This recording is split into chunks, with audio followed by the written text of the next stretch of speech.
All right, we're live. All right. I'm live with Joe B. What's up? Bornhorst. Here. Bornhorst, what's up? That was probably, out of the live episodes that we've done, probably the most fun night. Yeah. Tater being on and just coming fresh off that win and having all his buddies call in and mess with him was awesome. Yeah, we needed him for the Warzone team that night. You were holding him up. I couldn't believe that we were the ones that were holding him up. I mean, you were. It was Call of Duty time, and he was still on the podcast. Nothing's more important than this podcast. You sure about that? Call of Duty? No, not up there. The Call of Duty team. Hold that thought. Pee break already. Nope. I want to adjust this because your arm's getting in it, and I want to make sure that.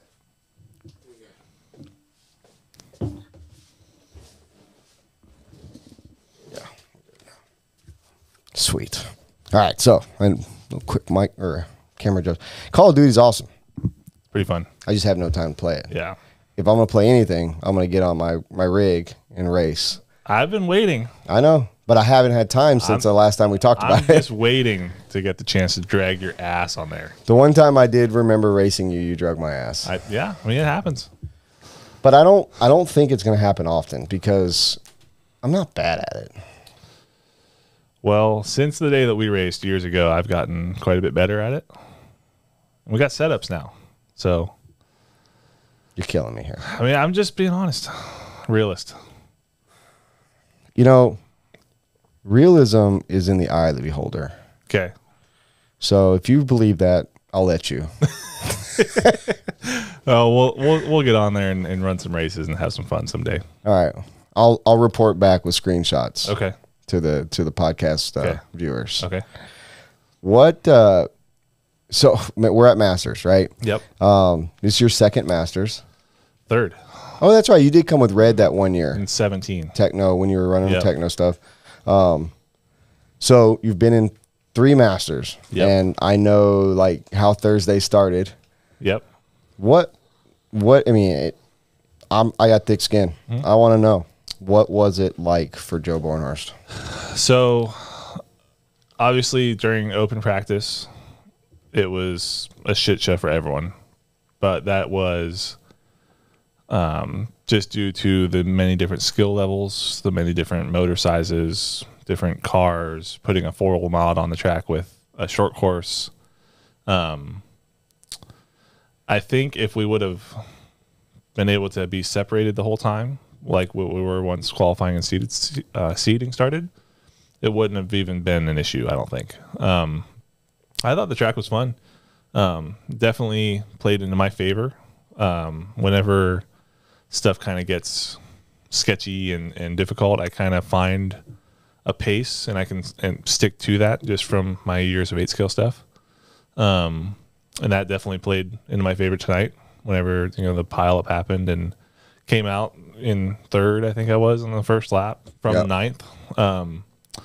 I just found a pace, and then, some of those guys caught, and I pretty much let them by because at that point, whenever someone's going to be pushing me around a track that's, a little sketchy, just bad things are going to happen. So I just stuck to my pace and came out with my best finish in a 10-scale race with the S-Works stuff. So I think overall, it definitely ended up fine. I think people were getting a little bit overzealous on the whole, calling the track bad and all that kind of stuff because of the situation in practice. But any race we go to, we run into that. 8-scale races, 10-scale races, unless it's completely separated, we run into that same problem. So I think, some of the 10-scale guys, it's definitely a different crowd. They want things to be perfect a lot more, and they won't just kind of go with the flow and that kind of thing. But, I mean, I knew from the first time on the track, it was just going to be a weekend of patience and, just kind of let it come to you and work your butt off and see where you come up. But I think, I mean, to get back to your question, yes, it did start as a shit show, but it ended up fine. Yeah. I mean, I couldn't agree more. Number one, we've never had that many entries. So what was it? It ended up being 403. Okay. not counting like Dash for Cash and Hooligan and stuff like that. But the thing about it was, I don't want to say we weren't prepared, but in a way we weren't, because we've really never had a track that really separated the talent level or class differentiation so much, right? Where it mattered, where open practice was that tough, right? And so, you know, I saw what everybody else saw, and I was really nervous. I ain't gonna lie. I talked to Lucas. You know, we had some tough talks, and life wasn't like all great in house, but you know, we're family, and at Beach RC we worked through it. And at the end of the day, my crew did an amazing job. But I was nervous at first, and I shouldn't have been, because I knew exactly what we built. You know, none of us just knew how it was going to convey, right, and how it was going to race. Right. I think at the end of the day, it raced really cool. Yeah. And I was watching. I was hanging out with Lefty on the stream for a little bit and watching the comments, and everyone was loving the racing. So like, they got to see something that you don't really see in 10 scale. It was very A scale-ish. Yeah, for sure. Yeah, I mean, here lately I've been going to, you know, since Worlds, I did, you know, a race in January, a couple races last year. But most of the 10 scale races we go to anymore, it's just kind of waiting for someone to crash, and you can't really put a move on someone or really race. It's just kind of follow the leader, and then someone flies off the track and you gain a position or lose a position. But for sure, this one had a racy feel, like what you're saying, and that was cool. Yeah. I thought the options were really cool. Yes. You know, 10, like you just said, 10 scale most times follow the leader, wait for someone to mess up. And that's racing. I mean, we know it as that, but if you can make it to where the track has grip everywhere and also give them options on how they approach stuff, it's better. Yeah, I think you saw by the end of the day today, you know, most of us kind of figured out what we were going to do, especially through that center section and then through the step up in the back. You know, practice day, we were all worried about being able to make that triple out of the corner in the center section. Yeah. And then you saw today, I would say probably 9 out of 10 drivers just doubled it the whole time. Right. And you know, so that kind of went towards the normal 10 scale stuff, but even though it was a little bit faster to triple that, you know, it turned out to be a consistency game. And if you go 3/10 faster, it doesn't matter if you crash once and lose 3 seconds. Might as well be consistent and not lose the spots. So I think you kind of saw it funnel down into what it was going to be. But yeah, once that happened, it worked out. Yeah, I heard a lot all day. Like, this is a track that someone could start last and win, and then we saw it. Yeah, saw it. Literally from the D, Spencer Rifkin bumped his way, won or finished second in all of his races to the A, and then won from 10th. An incredible drive by Rifkin, for sure. Whenever I was the only person to beat SR with the 4-wheel today. Yeah. That's right, the B main. Yeah. You beat him in the B main. Wow. Incredible, man. Whenever he was leading and I was running third, we're standing beside each other because we got funneled to the end of the driver's stand because all the good spots were taken. Sure. I was just thinking, man, look at this. This is like so 8 scale, because a lot of times on those rough tracks, B main guys have an advantage. Yeah, exactly. Know where everything's at and track time. Right. And just racing on the track was so different than qualifying on the track. But like, he just mowed through, came up on me. I mean, at that point, I kind of let him by, like what I did with Dakota and a few other guys, because if there's someone pushing you around the track, something's going to happen. But I thought to myself, like, look at these guys. 2 guys have bumped out at first and third right now. But yeah, it was pretty wild. No, it was awesome. You had a great drive. I mean, you put the S-Works top 5. I mean, the B main itself was an A main. I mean, I was thinking about it like, this is a nationals, right? I mean, who was not here? The only one's Cav. Yeah, Cav. I mean, relatively speaking. Of course, there's some really fast guys that weren't here. The guys, though, like everyone here. But the ones you expect to be in the A or A and B, they were all here.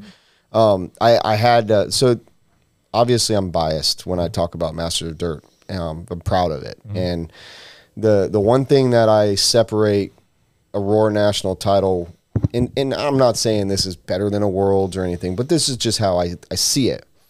So I don't want this to get misconstrued by people watching this. But the reason why I think the title means so much and could be rival to a national or even a world title if all the world racers raced here is because you have to be good at 3 disciplines to get the title. Right. You can't just win one class to get a world title or, not even 2. You have to be good at 3. Right. And the way that the Masters of Dirt point system works, we weight it. And that makes it to where, it literally always comes down to the final race. And gives everybody a shot. We've talked about this so many times amongst the racers, like a nationals, like we talk about fuel nationals. We wish it was more than one race because one guy could have a shit day and then it's over. But if you were able to do 3 races and with 1 drop and then tally points or something, which is literally what we do with 3 different disciplines in racing in 1 race.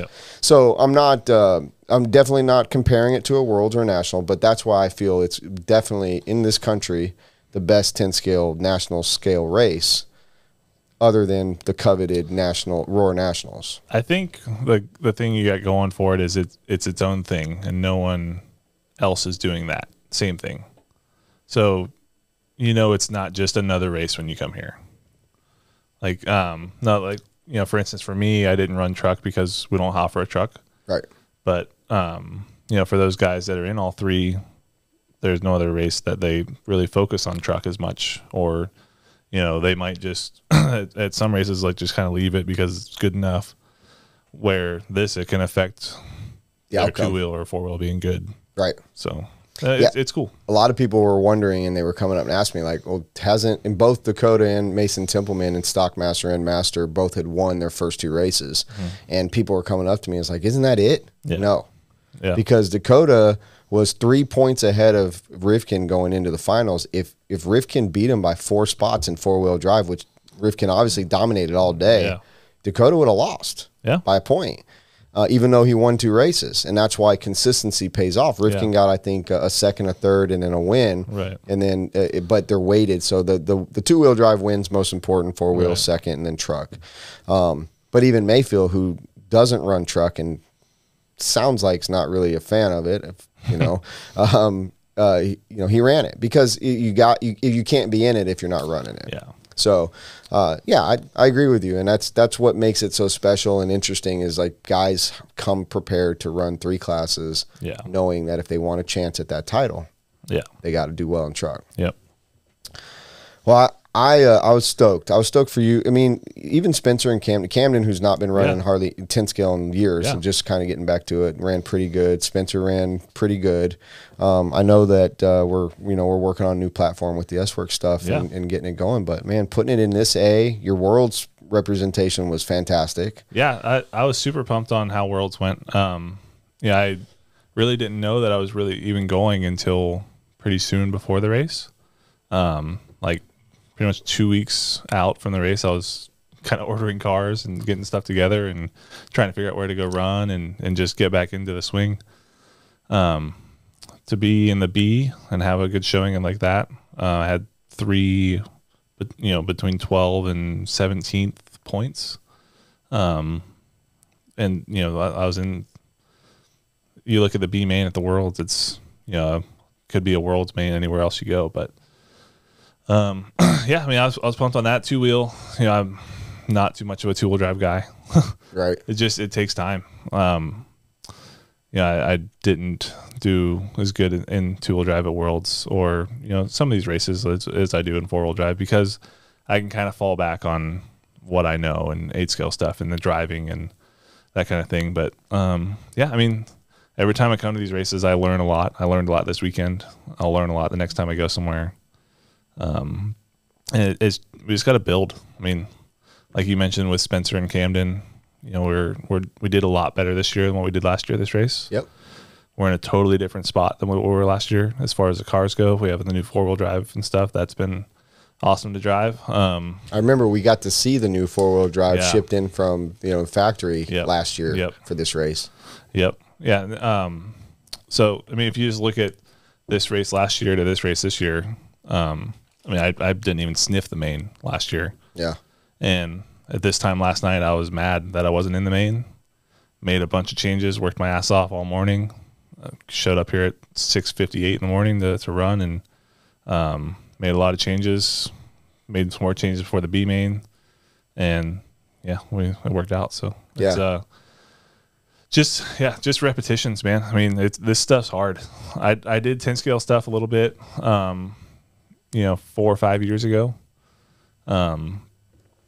And it was a different world back then. Like, the slicks were just starting to become a thing. Most races were still on treads. The cars were different. The setups were different. The pace was different. It was still a lot more back then about, I would say, the depth of your program. And you could kind of out-prepare someone as far as, like, your tire program went and that kind of thing. But now, I mean, a lot of these races we go to, the stuff is so good anymore, it can kind of make up for not being prepared. Mm-hmm. And there's so many more good drivers now. Like, sure. all these kids that 4 or 5 years ago were too young to be good, now they're good. Right, for sure. Along with the whole field. Equipment getting better and everything The equipment getting better, the cars getting better, the setups getting better. The cars drive so much differently than they did 4 years ago, 5 years ago. But then also, there's really not a whole lot of people that have retired in the past 5 years. Yeah. And now you have this whole next generation of kids coming up. And all the fast as hell. Older guys. Right. Older and there's relatively. Still mostly the same guys still in the mains. And you just have double the competition in all these freaking races now. That's why all the Bs are looking like As. Yeah. I mean, it's nuts. I remember last year you and Micha in the B main and 4-wheel. Yeah. It was pretty wild, and yeah. everyone's having a good time. It sucked it was only the B, but yeah. I remember that was a 2-wheel C. Oh, that was the C. Yeah. That's right. That's right. 2-wheel C. Me and Misha were in there, and then Spencer and the whole building was down in the corner just yelling. I'm laughing on the stand. Misha's laughing on the stand. But last year wasn't stacked like this year. Like, the B main had 5 good guys in it. Oh, I mean, I could pretty much name a lot of them. Like, it was it was Tollard, there was you, Rivkin, Dustin Evans, Tater, Dakota. Dakota wasn't in the B. Oh, I'm sorry. I thought you were just mentioning like good guys. Oh yeah, but like that B main, just being such a stacked B, like it was almost an A. Oh, you're saying today? Yeah, yeah. I mean, the field is so deep. Yeah, now. I mean, it's so insane. Like the difference between making the main and starting 6th versus starting 2nd in the B is a crash. Yeah, and it's so insane. Yeah, but I mean that's just what the racing is these days. I mean you got to be perfect. Yep. So I mean you race a lot of. I mean you practice a lot of carpet 10 scale. Yes. I mean that's your. I mean, Magic is your family's. My wife's family. In-laws place. Yeah, Magic Hobbies there in Strasburg. We have a smaller carpet track, and it's 15 minutes from my house, so it's pretty easy for me to just go get wheel time. And just kind of learn fundamentals of carpet and just running 10 scale stuff and being having very fast cars on tight tracks and stuff like that. So that's been huge for me. Obviously the people working there are awesome. My father-in-law and then Monica that works there and stuff, and Corey and everyone that works there, they take care of me. Yeah. Whenever I need something, they do it. So that's awesome to have, just to fill in the gap for me. Because other than that, for 10 scale, I have to drive. Like my closest dirt track is 4 hours, I think. Is that Hoosier? Or what's your closest? That would be Dirt Burners. Dirt Burners. Yeah. Gotcha. Hoosier's 5 hours for me. Gotcha. So I have some carpet stuff around me. So that's kind of where I've been practicing. Then, as far as dirt goes, it's pretty much just at the races. But I mean, I'll deal with it. Yeah, I'd say you do pretty well for not doing it much. I mean, your talent shows through what you learn in A scale. Even yes, a lot of people start in 10 scale. You started in A scale. I did. And I actually remember the first time I met and saw you was at Psycho Nitro in Georgia. You were hanging out with Big Bird at his trailer, and that, you know, that was my people who I'd come there with because they were all from here. And you know, I don't know how long it had been since you had, you know, broke your foot or had your, you know, your accident. Yeah. So, but that's when I met you. So I mean, like, and those are serpent days, man. Yeah, that's man, that's gotta be 2014. Yeah, that's gotta be 2014. 9 years ago. Well, technically 10. Yeah, but yeah, that weekend, that was my first big race. First time really traveling anywhere. I did the Fuel Nationals in 2012. No, that would have been. We're talking 2013.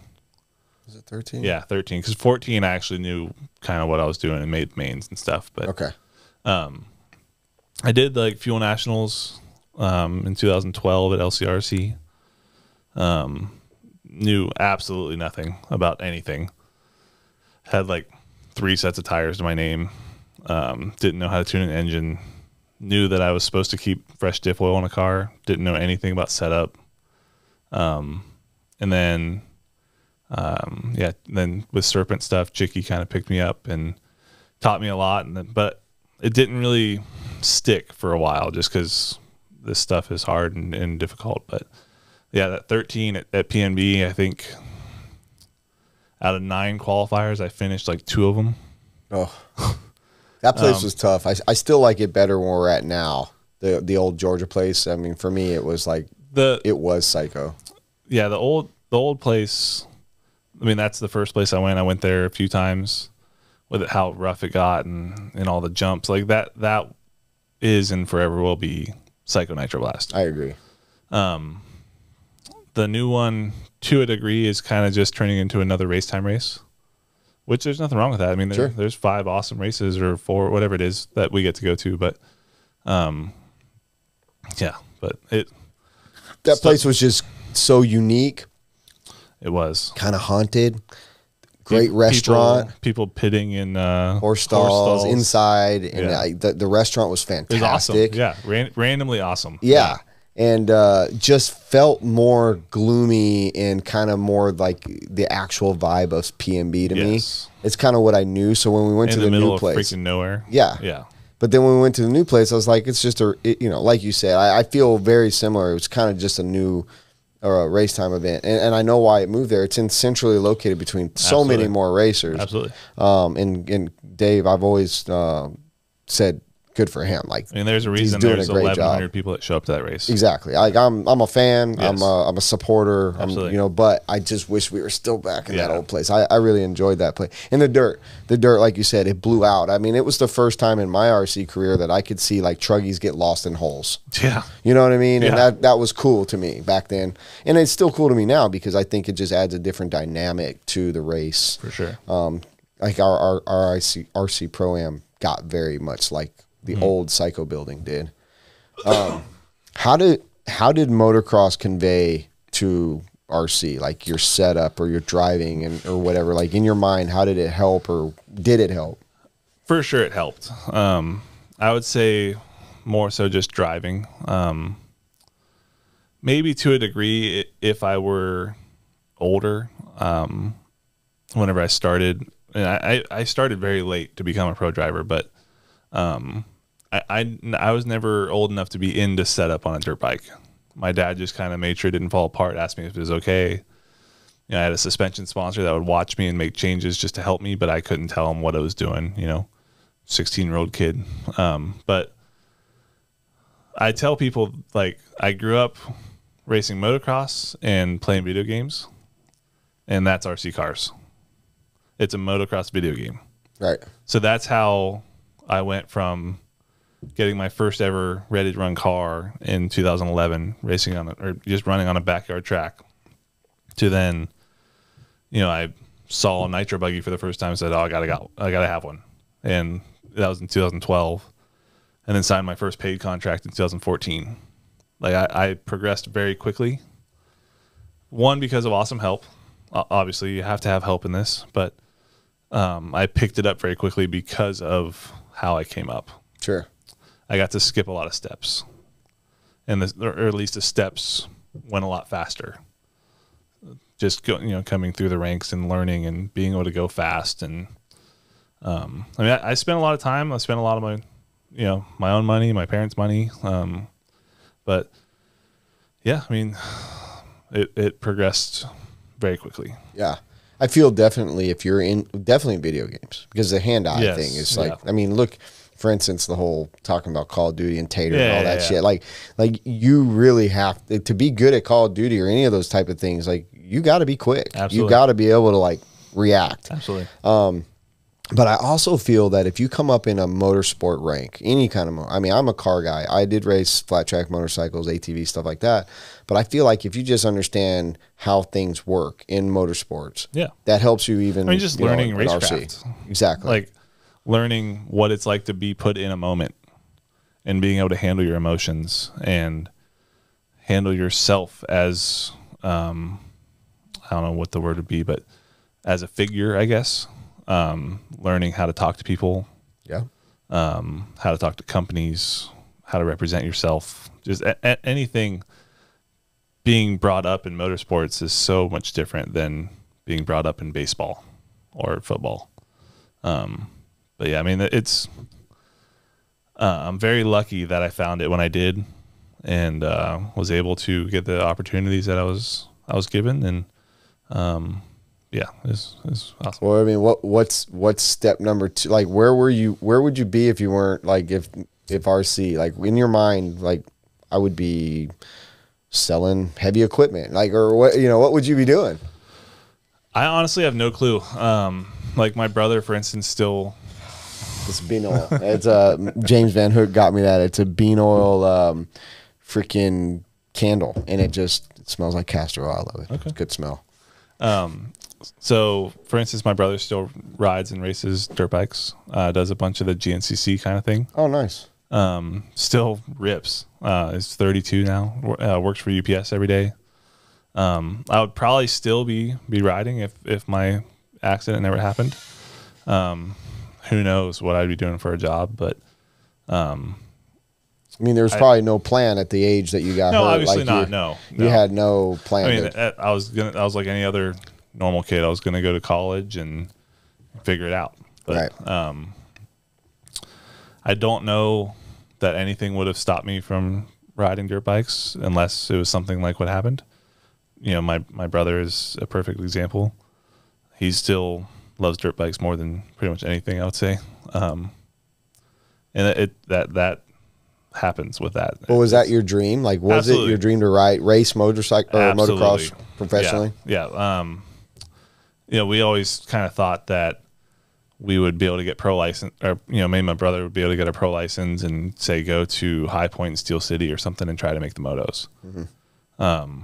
I think 10 years ago or 12 years ago, whenever it happened, that was possible. We were never going to be factory Honda riders and under a semi or anything, but our dream was going over there, me and my brother and my dad as our little team and trying. Sure. But you never know. You make that show.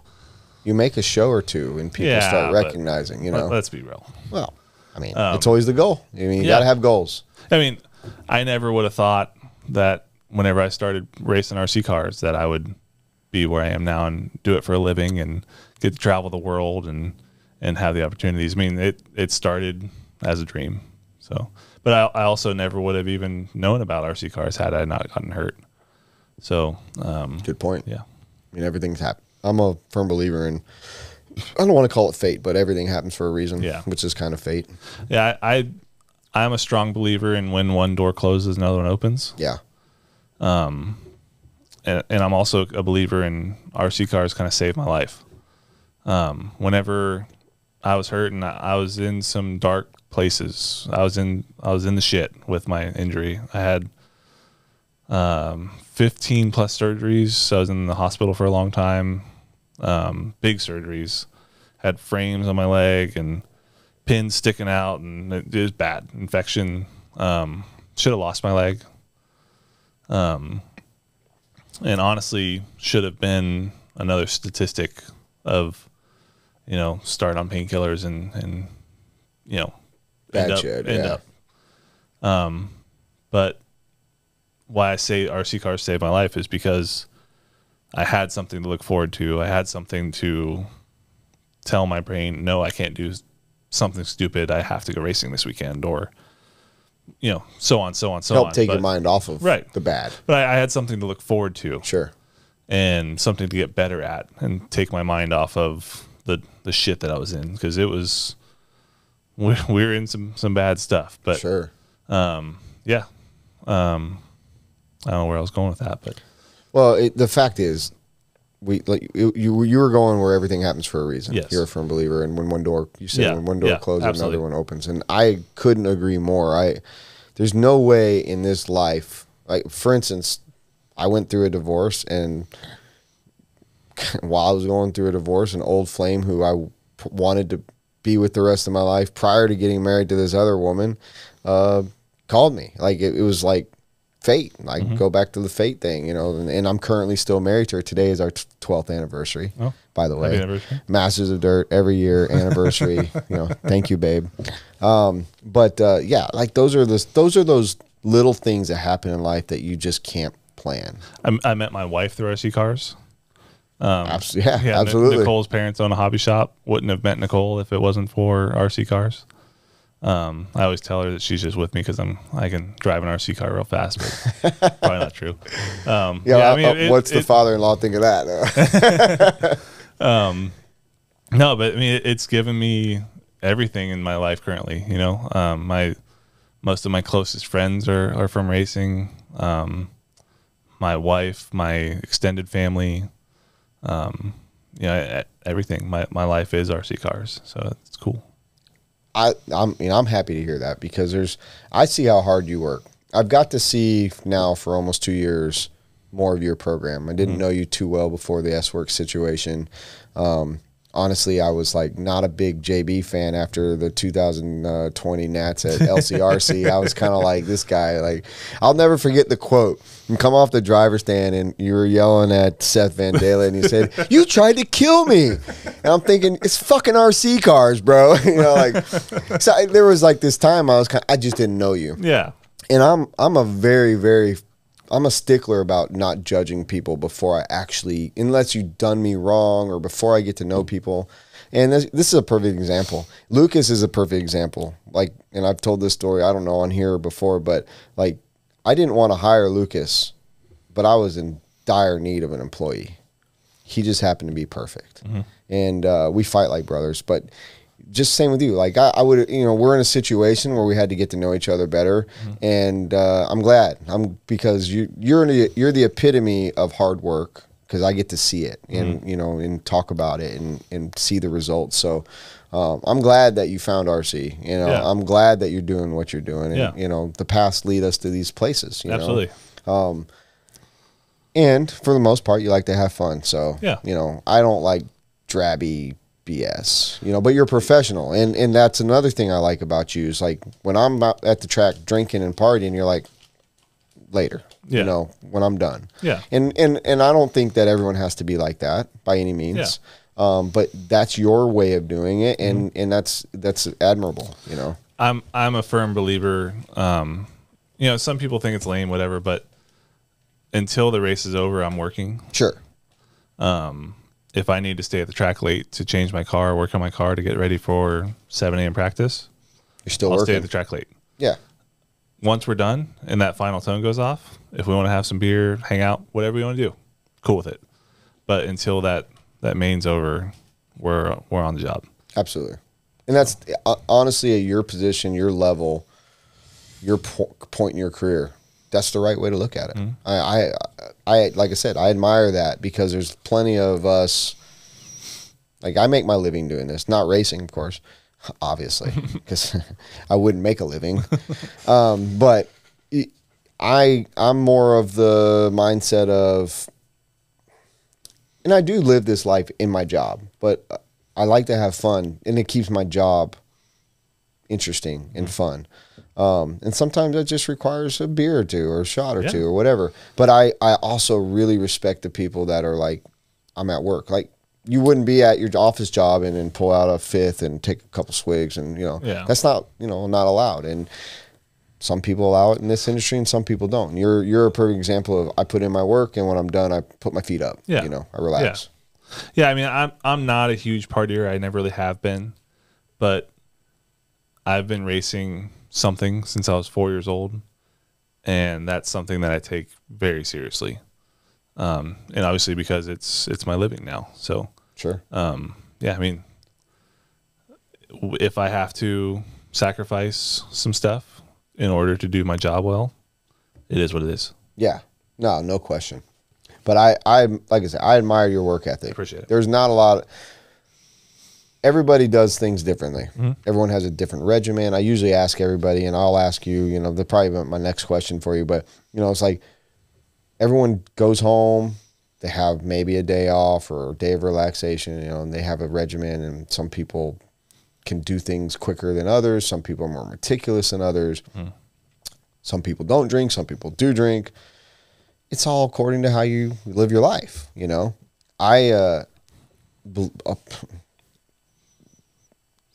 What's the word I'm looking for? Contrary to belief, I don't drink hardly at all.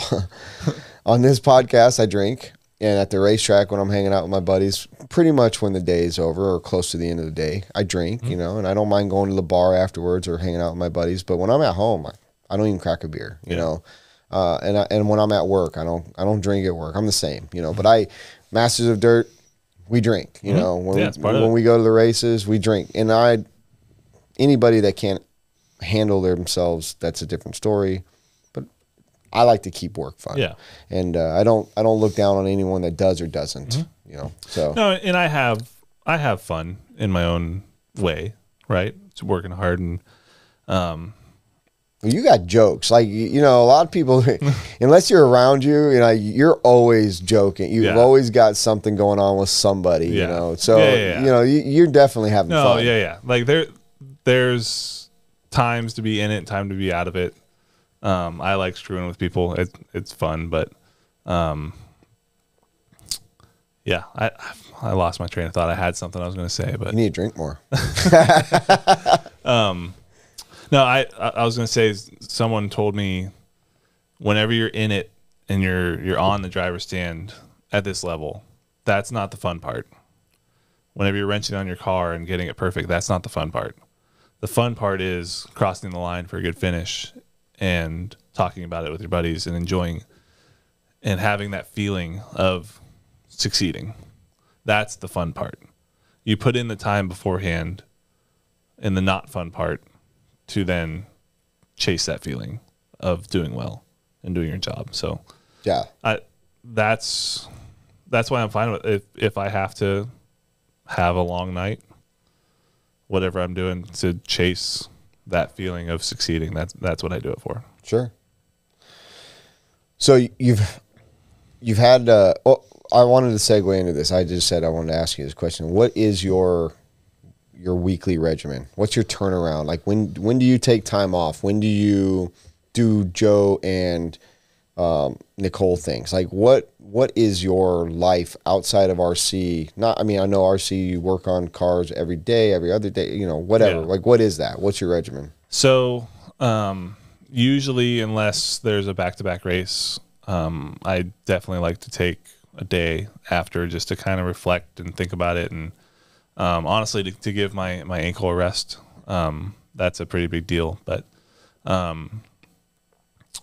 I'll usually start, say, for an 8-sco race, say we're leaving in 7 days.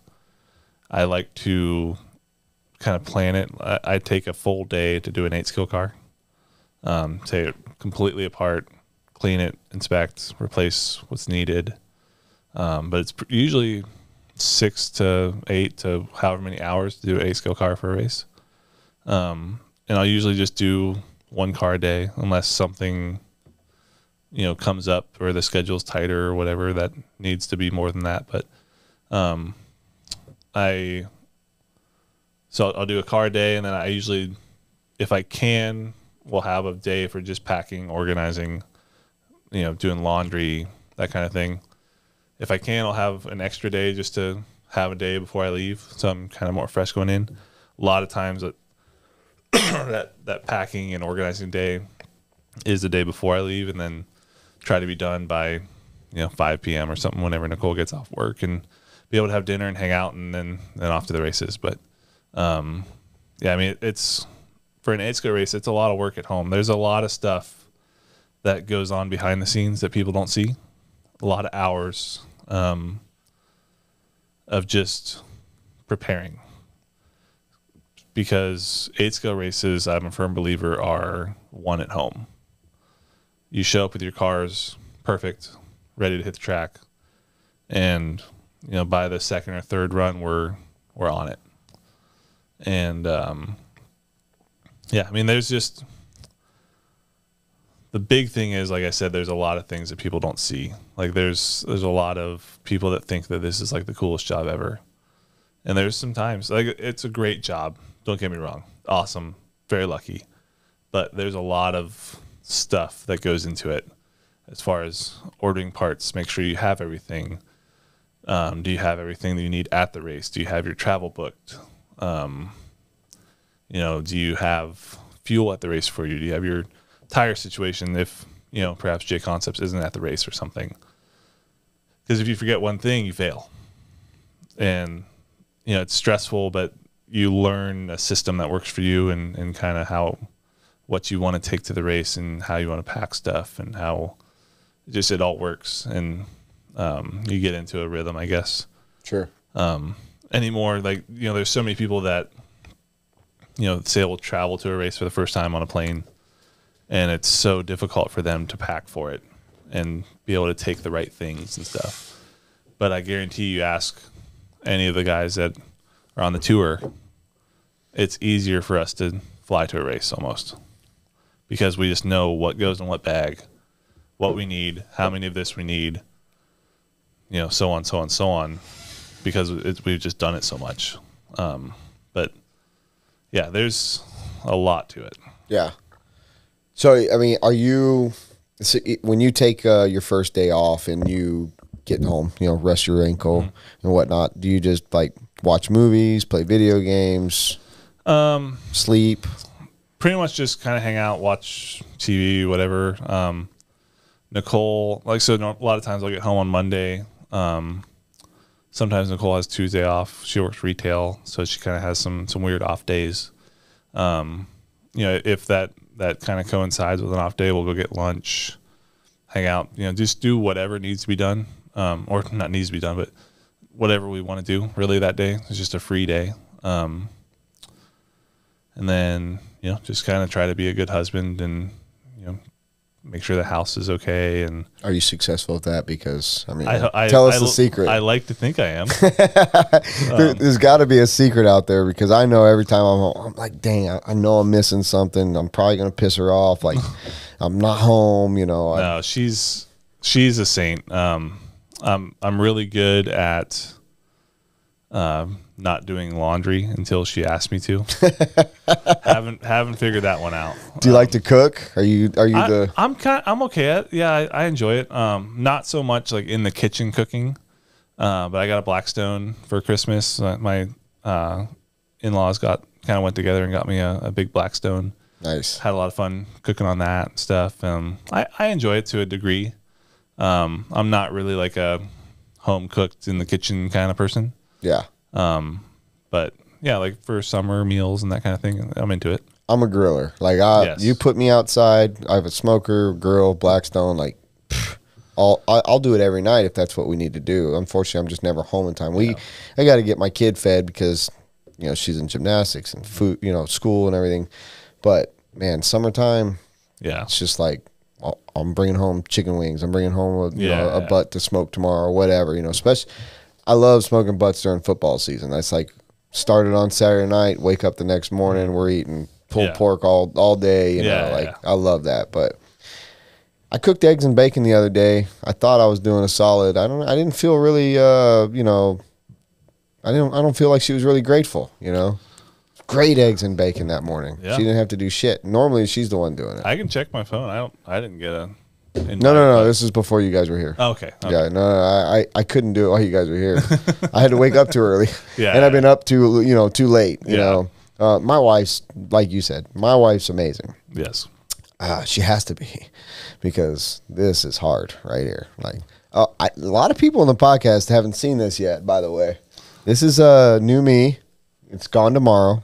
It's the couple days has helped it just to fill in a little bit up here. Right. The first day, I just wanted to laugh at you. I laughed at myself. So it's I'm not a fan of my face. Does that make sense? I'm not either. I love my beard. My wife doesn't like my beard, and I shaved off. I posted this thing. I was like, I'm about to shave off my beard, but who's gonna?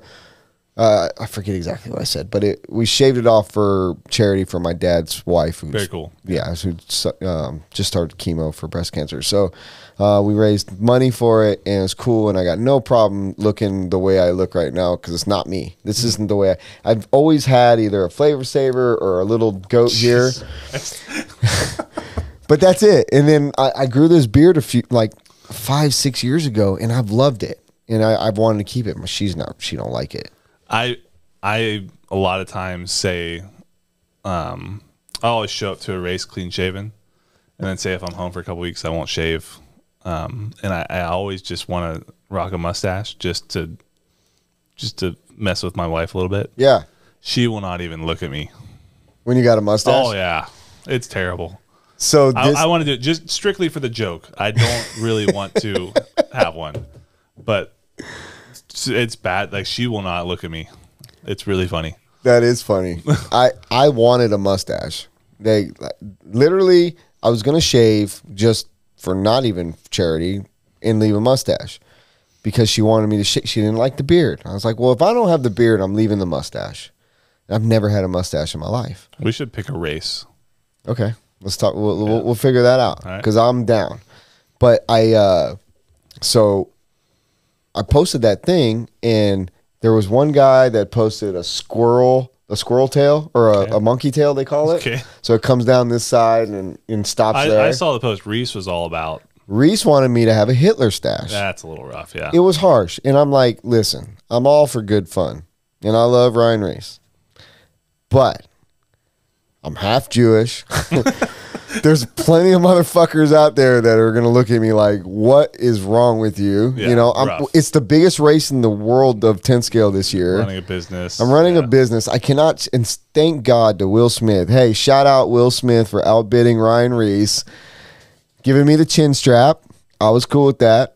I'd wear it gladly. But the Hitler stash, man, like, no, dude. That's like, rough, yeah. Can you imagine if I would have showed up with the? Oh, I couldn't do it. You probably in that instance should have outbid Reese by yourself. I probably would have. Yeah, just to save. Had I needed to. Yeah. Thankfully, Will swooped in. He's like, "There's no way." He faked him out. Did he? Oh yeah. He like acted like he was done, and let Reese like kind of not worry about it. I must have missed that. At least that's how I took it. Yeah. Like, you set like a time. Yeah, 10 o'clock that night. And, say Will like acted like he was done. Yeah. And like Reese thought he had it in the bag. Right. And then like right at the last second he came in and sniped him. Yeah. eBay great. Sniper, dude. It was great. Yeah. So for me, it was kind of like that night I was doing something, and I just totally wasn't paying any attention. I will tell you this: Ryan Reese then afterwards donated the exact same amount as the winner to the cause. Very cool. So once again, like I said, I love Ryan Reese. He is definitely a good dude. He was playing the Hitler stash as like a joke. I mean, obviously he's an instigator for sure. 100%. It would have been, in my opinion, bad taste, but I would have done it because I never will go against my word on a bet or like a deal like that. I would have done it. I would have had to explain myself, but I would have done it. Yeah. I'm just saying. I don't renege on stuff like that. I need a beer. You good? You need one? I'm good. Just give me a moment to ease in. Reason. This we cut out, right? Are you well, I don't know. That's kind of. Can we?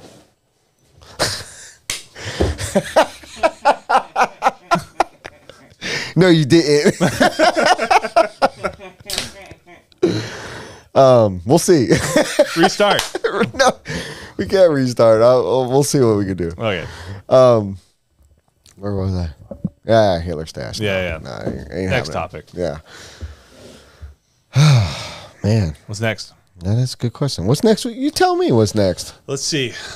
We don't have a JB body in here. I mean, would have thought all the times I've seen you this year, you've been like, hey, man, you know, your podcast is rocking. Why don't I give you a body to take home? You know, it's a really crazy concept. You can ask for one, and I'll probably give you one. Bruh. You're above asking? No, I don't. I just don't feel like I just told you how much work goes in this. You think I can remember to bring a body? You just told me walking in here I got a shit ton of fucking bodies. I do. Ask me for one. Remind me. Joe, will you please give me a body? If you remind me before a race, no problem. I don't remember to remind myself the shit that I need before a race. Sounds like you're not getting a body. Man, that's harsh, bro. All right, so anyway, what do you got? Talk to me. What do you want to know?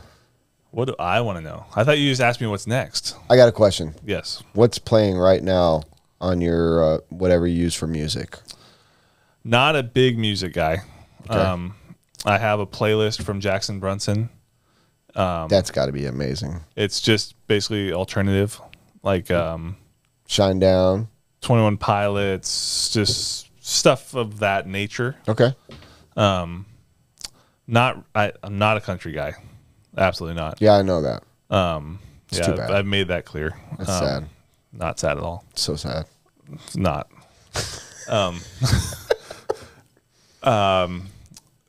In the moment, as the joke, I can listen to rap just to be funny, like with Spencer and all those guys. Oh, fuck. They got those, especially Harambe, like, oh yeah, bitch, be for real. Yeah.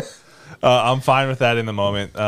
If I'm, say, in the garage, driving down the road, whatever, it's mostly that playlist. I'm not very creative when it comes to that kind of thing. I'll just kind of rock the same playlist for a long time, and then a new song will pop up. And I'm like, oh, Jackie Legs, or added a new one. But yeah, never really have been a big music guy, and just kind of go with whatever.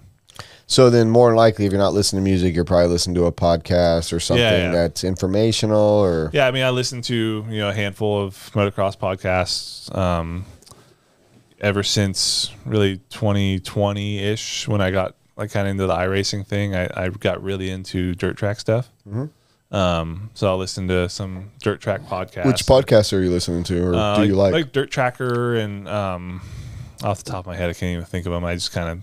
I know you mentioned Pulp MX earlier. I listen to Pulp a lot. Which I figure any of the motocross guys are into that. It's a great podcast. Listen to just a bunch of stuff that Mathis does.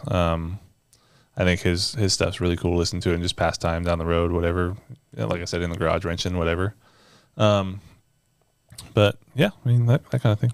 Bubba's World's been pretty good. That's surprisingly really cool. Yeah. I was never really big into Pulp MX, and I do listen to it from time to time, especially when there's someone on there that I like to listen to. But when James Stewart came out with Bubba's World, I instantly listened to it, and I really liked it. Right off the bat, it was a little iffy, but it's gotten a lot better. Yeah.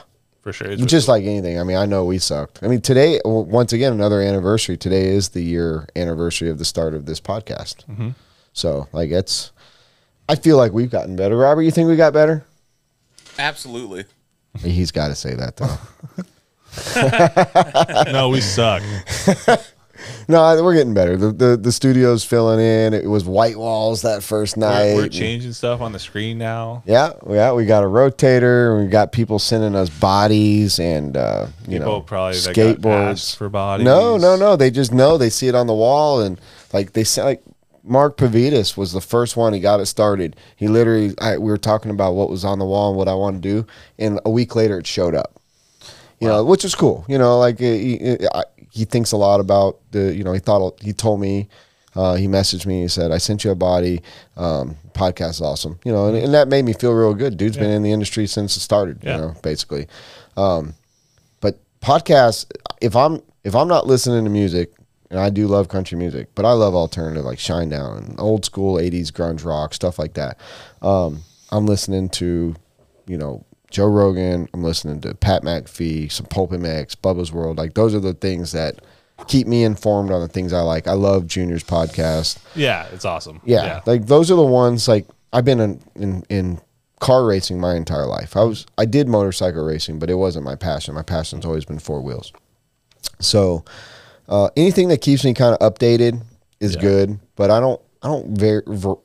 like the ones I like so much that I don't really kind of go off and listen to too much other stuff. Yeah, pretty much anything to do with racing, motorsports, and anything that has to do with being a gearhead, I'll listen to and be into. But I've like I said, I started racing at 4.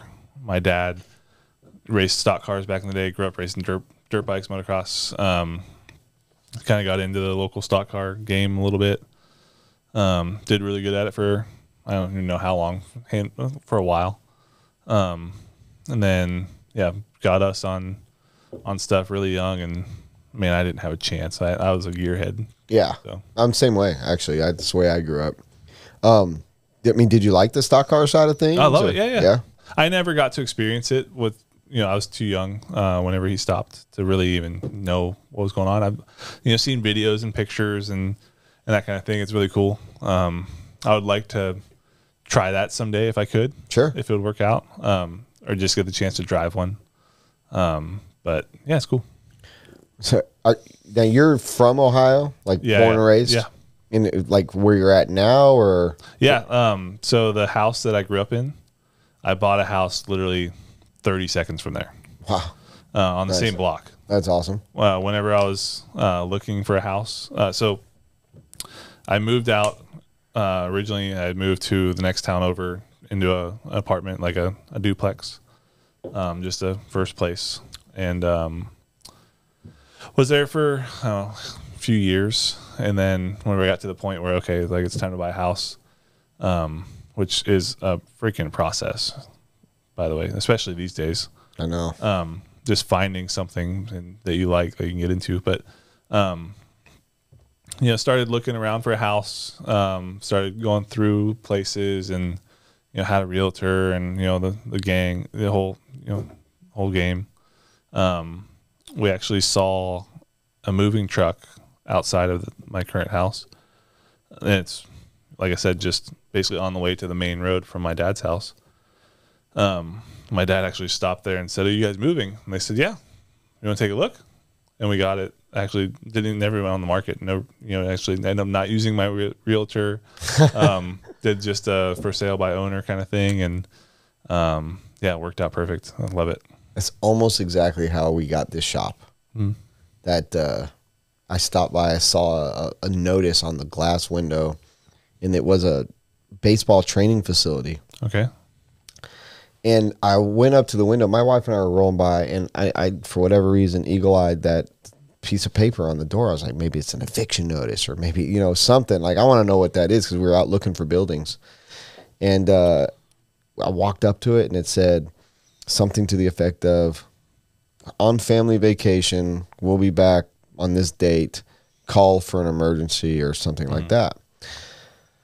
I thought to myself, that's kind of weird. Businesses normally have people in place, whatever. So anyway, I was like, I'm going to call. So I call and I leave a message. They didn't answer, and I left a message. I said, "Listen, I hope you guys are killing it. I hope your vacation's awesome. I hope your business is rad. But if for whatever reason down the road you're going to sell this building, or want to rent it or whatever, here's my number." And that was the end of it. I just forgot all about it. It's like 10 days, 2 weeks later, I get a call from an unknown number, and that's back when I actually answered unknown numbers. And it was the guy that owned the business, and he's like, "Are you serious about that?" And I was like, "Yeah." And he's like, "Well, we want out of our lease. They didn't own the building." And I was like, "Well, talk numbers. What are you guys paying? Whatever." Long story short, it was like by chance. I just stopped and made that call, kind of like your dad did, and asked. And if you don't ask, you don't know. Yeah. Worst they can say is no. Exactly. Or get fucked, nerd. Right. So I mean, the rest is history. It's 10 years. Things that are meant to be will work out. Right. Yeah. And so that was just one of those wow moments. Like, I can't believe we got this place. Especially where we're at. We're a mile from the ocean. It's real estate in this area is almost unaffordable, and I got so lucky to be where I'm at. And who knows what the future holds. Yeah. Real estate. Owners could boot us. Owners could tell us, we want to keep you. Who knows? Yeah. So we're lucky. But RC business, we see people going in and out, like watching the OCRC situation, and then that place not even work out for the church. You know, like wow. I didn't even know that, but that's crazy. I mean, such a cool place. Yeah, but yeah. I mean, from what I understand, and I mean, these facts might not be perfect. These might not be facts, but from what I understood, church offered to pay more money. Yeah, I don't think they had much of a choice from what I right. told. But then after they moved out and the church was supposed to move in, they never moved in. Like they bailed. So basically kicked out a tenant on a premise of going to bring in more money with this church. Got greedy. And then never moved in. I'm sure at this point they probably leased it, but there's something they moved out a successful business that was paying their bills, I assume, all that. But it's just, like you said, greed, business, whatever. Yeah. How unlucky, you know. We can go on a tangent if that's what's wrong with the world these days, but we'll save it. Yeah, well, I mean, there's a lot wrong with the world. There's greed is part of it for sure. Yeah. You know, I mean, we don't get into RC to be greedy because there's nothing to be greedy about. Yeah. There's not enough for people to be greedy. Yeah. You know, there's a lot of successful people in RC, and I think in anything, if you save or spend your money properly, you can be successful no matter what you do. Yeah. You know, you got to live within your means. I think that's one of the things I believe myself has been really good at, just living within my means. I've seen a lot of people not so good. Yeah. You get a little bit rich, like rich as in like I got $100 in my pocket and I'm going to go spend it today. I got $100. I want to go spend 120. Yeah, exactly. Welcome credit cards, you know? So music, I mean, you travel so much. What do you do? Like, how do you pass time when you're traveling if you're not listening to music? I mean, I guess podcasts, but... Yeah, I mean, I'll do podcasts. I mean... You watch movies? Yeah, I'll just watch movies on the plane. I pretty much fly Delta only. Me too. So, what, you got status on Delta? Not yours. Platinum. Fuck, I'm out. 370s. Yeah, no, not even close, dude. I can bring everything to a race. Not even silver yet. Wow. Because got time for a short story? Well, you want to finish what we were talking about? Or we can go. Whatever you want to do. Well, it's about your podcast. It's about Delta. Okay. It's kind of what we're talking about. Okay. No, you're platinum. Tell me the story. I was just gonna say how I pass time is I watch movies, and I became really good at falling asleep on an airplane. Nice. Like I can walk on an airplane wide awake, and by the time we're taking off, I'm out. That's how you get there quicker. Yes. I have no idea what it is, but I'm really good at that. Well, so Sleepy Joe. Hey, easy. Okay, so for me, like last year, I was fixing to be silver. Okay. I don't travel as much as I used to. I used to be gold when I was traveling, doing the ice race and stuff. But I was gonna be silver, and this is how it was gonna happen. I had to like meet some MQMs and some miles or whatever before the end of the year. Mm-hmm. So I bought my Chili Bowl ticket, and I bought another ticket to, I forget which race at the end of the year. But they don't hit until the next year. I didn't fucking know that. So I called. Rookie. Yeah, rookie. So like I didn't have my status when I went to the Chili Bowl, and so I called Delta. I was like, what the fuck? Yeah. Oh, you got to actually fly. Oh yeah, you got to get that. Like not buy it, and spend the money, which is what they want. You got to do a mileage run. Yeah, Cole was talking about mileage runs. I didn't know that. Yeah, so I learned how to travel from Lutz. He's really good at it. Yeah. So I mean that's another thing that people don't see if you like to go back is like just knowing how to travel. It's impressive how many people just don't get to experience that. Sure. There's that's its own thing. But yeah, learned a lot on that whole game and playing the airline miles game, and get this credit card for this reason, and making your travel day more enjoyable, and playing the game with Delta and getting the status and stuff. That's its own whole side to our job. Absolutely. That really has nothing to do with it, but it makes it more enjoyable to go all these places. Right. I mean, you don't have to be upgraded. You don't have to be anything. But it just makes it nicer, you know, and you don't have to get 3 70-pound bags for free, but it makes it to where you don't have to worry, you know, and I get 2 52-pound bags. Yeah. And that's hard when you're traveling to DNC, Silver State, whatever. Impossible. Yeah. Yes. Like for me, yeah, because I don't run as many classes. For you, it would be impossible. Yes. For me, if I bring a truggy, I'm borderline. If I just run my buggy like I like to do, then I'm pretty good. Like I pack clothes in one OGO with RC stuff and one RC full OGO. Yes. You know, so like I've got it kind of figured out for me. But like you said, it's a whole thing. And yeah, it's a whole side of the business for sure. But nothing's better than walking up in front of everyone that's waiting to get on that plane Priority when they say, check-in. you're like, you know, Yep. you just having a credit card helps. You know? I mean that's a thing like having the Delta card. Yep. And you get, it costs a little bit to have it, but in the end, not really. If you get the reserve card, you get into the Sky Club. Right. And you have a 2-hour layover, you have a nice, comfortable seat, you have a quiet place to hang out, free food, maybe get a Michelob Ultra because they don't have Coors Light on tap there for some reason. Something's wrong with Delta, man. But yeah, I mean, there's so many just little things that go into it. I agree. I used to fly enough prior to this industry that I would never have to pay for an upgrade. I was always upgraded. Mm-hmm. Now it's like, wherever I sit, you know. It doesn't help. I don't mind going to California and back where I pick a seat, but it's really nice to fly international when you're bumped. Yes. Like that's where it Absolutely. really helps. Big time. Especially being 6'6". Yeah, you're a big dude. Yes. For sure.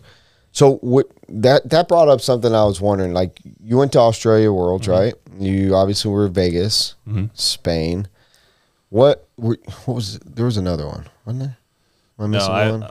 I did Vegas, Australia, Spain, and then this was my first 10 scale Worlds. Sure. So what was out of all of them so far? Out of the 3, not Arizona, but the 3 international. What was your favorite Worlds? Location, facility, people, the whole experience. If I could change a few things about it, I would say Australia. Let me guess what you would change. It not being so fucking far out in the middle of nowhere. No. Something I probably shouldn't say on this podcast. Okay. Has to do with the something I was trying to make go around the track. Oh, okay. Gotcha. That made it a long week. But I thought the country was cool. It was like America 15 years ago, it seems like. Like there's still like a lot more like mom and pop grocery stores and like little restaurants and not a whole lot of chain stuff, at least where we were. The roads weren't super tiny like Europe. Just stuff was a lot more normal versus whenever we go to Europe, and it's such, I don't want to say a culture shock, but a culture shock, right? Mm-hmm. It was odd. Like there's so many different things that you learn that you would, like traveling international, that you would never learn any other way, and like how people live, and I don't even know, like just the way of life in other parts of the world. Like that one, the travel was gnarly. I remember on the way home, I started the clock on my phone whenever we walked out the door from our Airbnb, and stopped it whenever we got home. It was like 43 hours. Oh my gosh. Which, I mean, were you there? I didn't go to Australia. Brutal though. Yeah. I think it was like 26 hours in an airplane. 10 scale Worlds is in Australia next. Yeah. So yep. I could possibly be there. Yep. But yeah, it was like 26 hours on an airplane. The one flight from LA to Sydney was 15 and a half. So to put that into perspective, is like 8 a.m. to 11:30 p.m. on one flight. Yeah. That's a long flight. But yeah, then you go to Spain, and the track was definitely European, they probably had a bit of an advantage over us just because a lot of the things on the track don't change, but that's the way they do it over there. That one I really wish I could do again and know what I know now going into it. Sure. I ended up pretty good at the end there. I really believe that I could have been in the final had the first half of my event went differently. But I mean, coulda, shoulda, woulda. Sure. It's racing. But It's racing. I was just a day and a half behind. But once I got there, I felt comfortable. I was going the pace, that kind of thing. But once you're buried, it's kind of tough whenever you're racing the best in the world. Yeah. It's hard to make gains. Yeah. You know, on the as far as positions, you know, like that you can. It's almost like the way we do things here in America. You can go out and throw down a heater, and you could jump up quick. But that World Championship, being my first one, was incredible to see how it worked. I mean, I don't agree with a lot of the way it worked, but I also think that it's very structured in a way that I believe the Europeans are more privy to. It's more of a European structure. Even the whole world's like, no matter where you're at. It was cool. Like the part that was cool about it was that we knew when we were going to be up. Yeah. Every time. There's a schedule. For the most part, it was stuck to within, reason. Mm-hmm. There was just a big difference on how you drive those kind of tracks that I think you could see just in results. Like, there's a few guys from America that went over for the warm-up. I think, obviously not everyone's at the warm-up, and I think the best one was in the quarterfinal, which, that's... Is that Wiggins? I think Spencer beat Jared. Did he? At the warm-up? I think. I can't remember either. But, and then we go to Worlds, and, the first round, the top Americans, 3 seconds a lap off or something. Yeah. But there was such a difference in driving, just the style of tracks over there. Like, there was so many sections, say we're trained to break into the corner, do the corner, accelerate out. Where over there, stuff's built in the car, the way you have to have your cars and stuff. There's so many parts where, say you either didn't hit the brakes, you just kind of rolled off the throttle to set your car. The way that you picked up the throttle had to be different. The way you flowed through a track, flowed through a corner, flowed through a jump section, connect this corner to the next corner. It was so different from what our brains are wired to do. And it just took us a while to do it, to figure it out. Yeah. And then you kind of saw, at the end there was, 3 Americans made the final? It was Mayfield, Dakota, and Cole. I think were the only 3. How many more were in the semis? Spencer Tebow, made the semi. Spencer. I mean, couple. I mean, I can't remember all of them, but that might be about it. I pushed Spencer across the line, basically, in the quarter, and I came from the 8th final. But I mean, we were all starting to get there. Like you said, about a day behind. Right. I mean, and I think all of us were probably about in the same boat. Right. Obviously Dakota's Dakota, Ryan's Ryan. Cole had a really good event. Yeah, for sure. And, drove awesome that whole time. That was really cool to see. But yeah, I mean, there's every Worlds, I think, except for this year, I wish I could do over.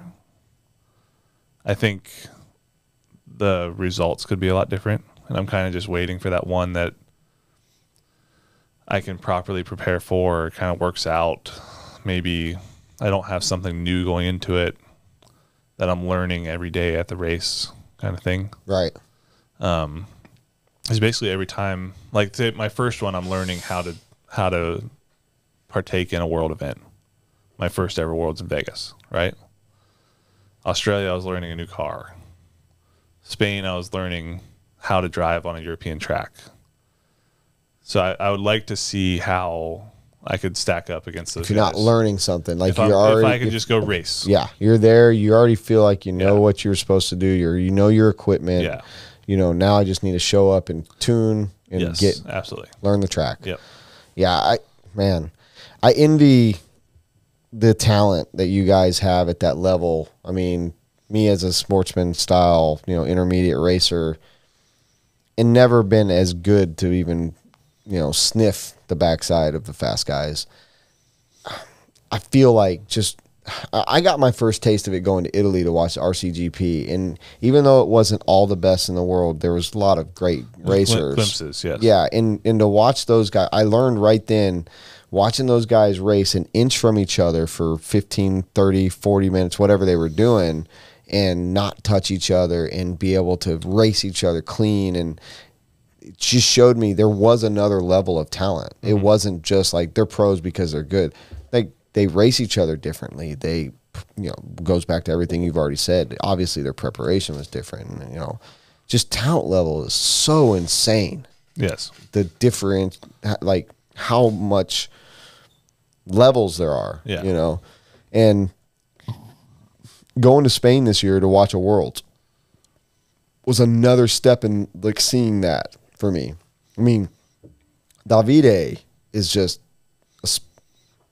unbelievable. The guy made shirts. No, he didn't. No, his family did. His family did. And I mean, they knew how good he is. That takes balls. I said that to somebody the other day, but it's incredible. Like they just like, this kid's got it. Granted, we can all say here in America, like, okay, dude had a million laps on that track or tracks alike. But he came here and won 4-wheel. So that's where I was going next. Like you can't, good. You can't say like, he doesn't, he had all those laps. He shows up on a brand new track at haven't raced this 4-wheel drive or a 10 scale car in over a year, puts it together the week before, gets a setup from somebody that drives different than him, throws it on, goes out and wins. He's pretty good at this RC car stuff. He's kind of one of those good guys, But it's just that talent level, man. I mean, Canas is coming on like fire, Absolutely. like maybe the next Davide, Absolutely. and it goes back to, I mean, what, you're 30-ish? Just turned 30, yep. 30, right. So these kids are 17, 16, 20.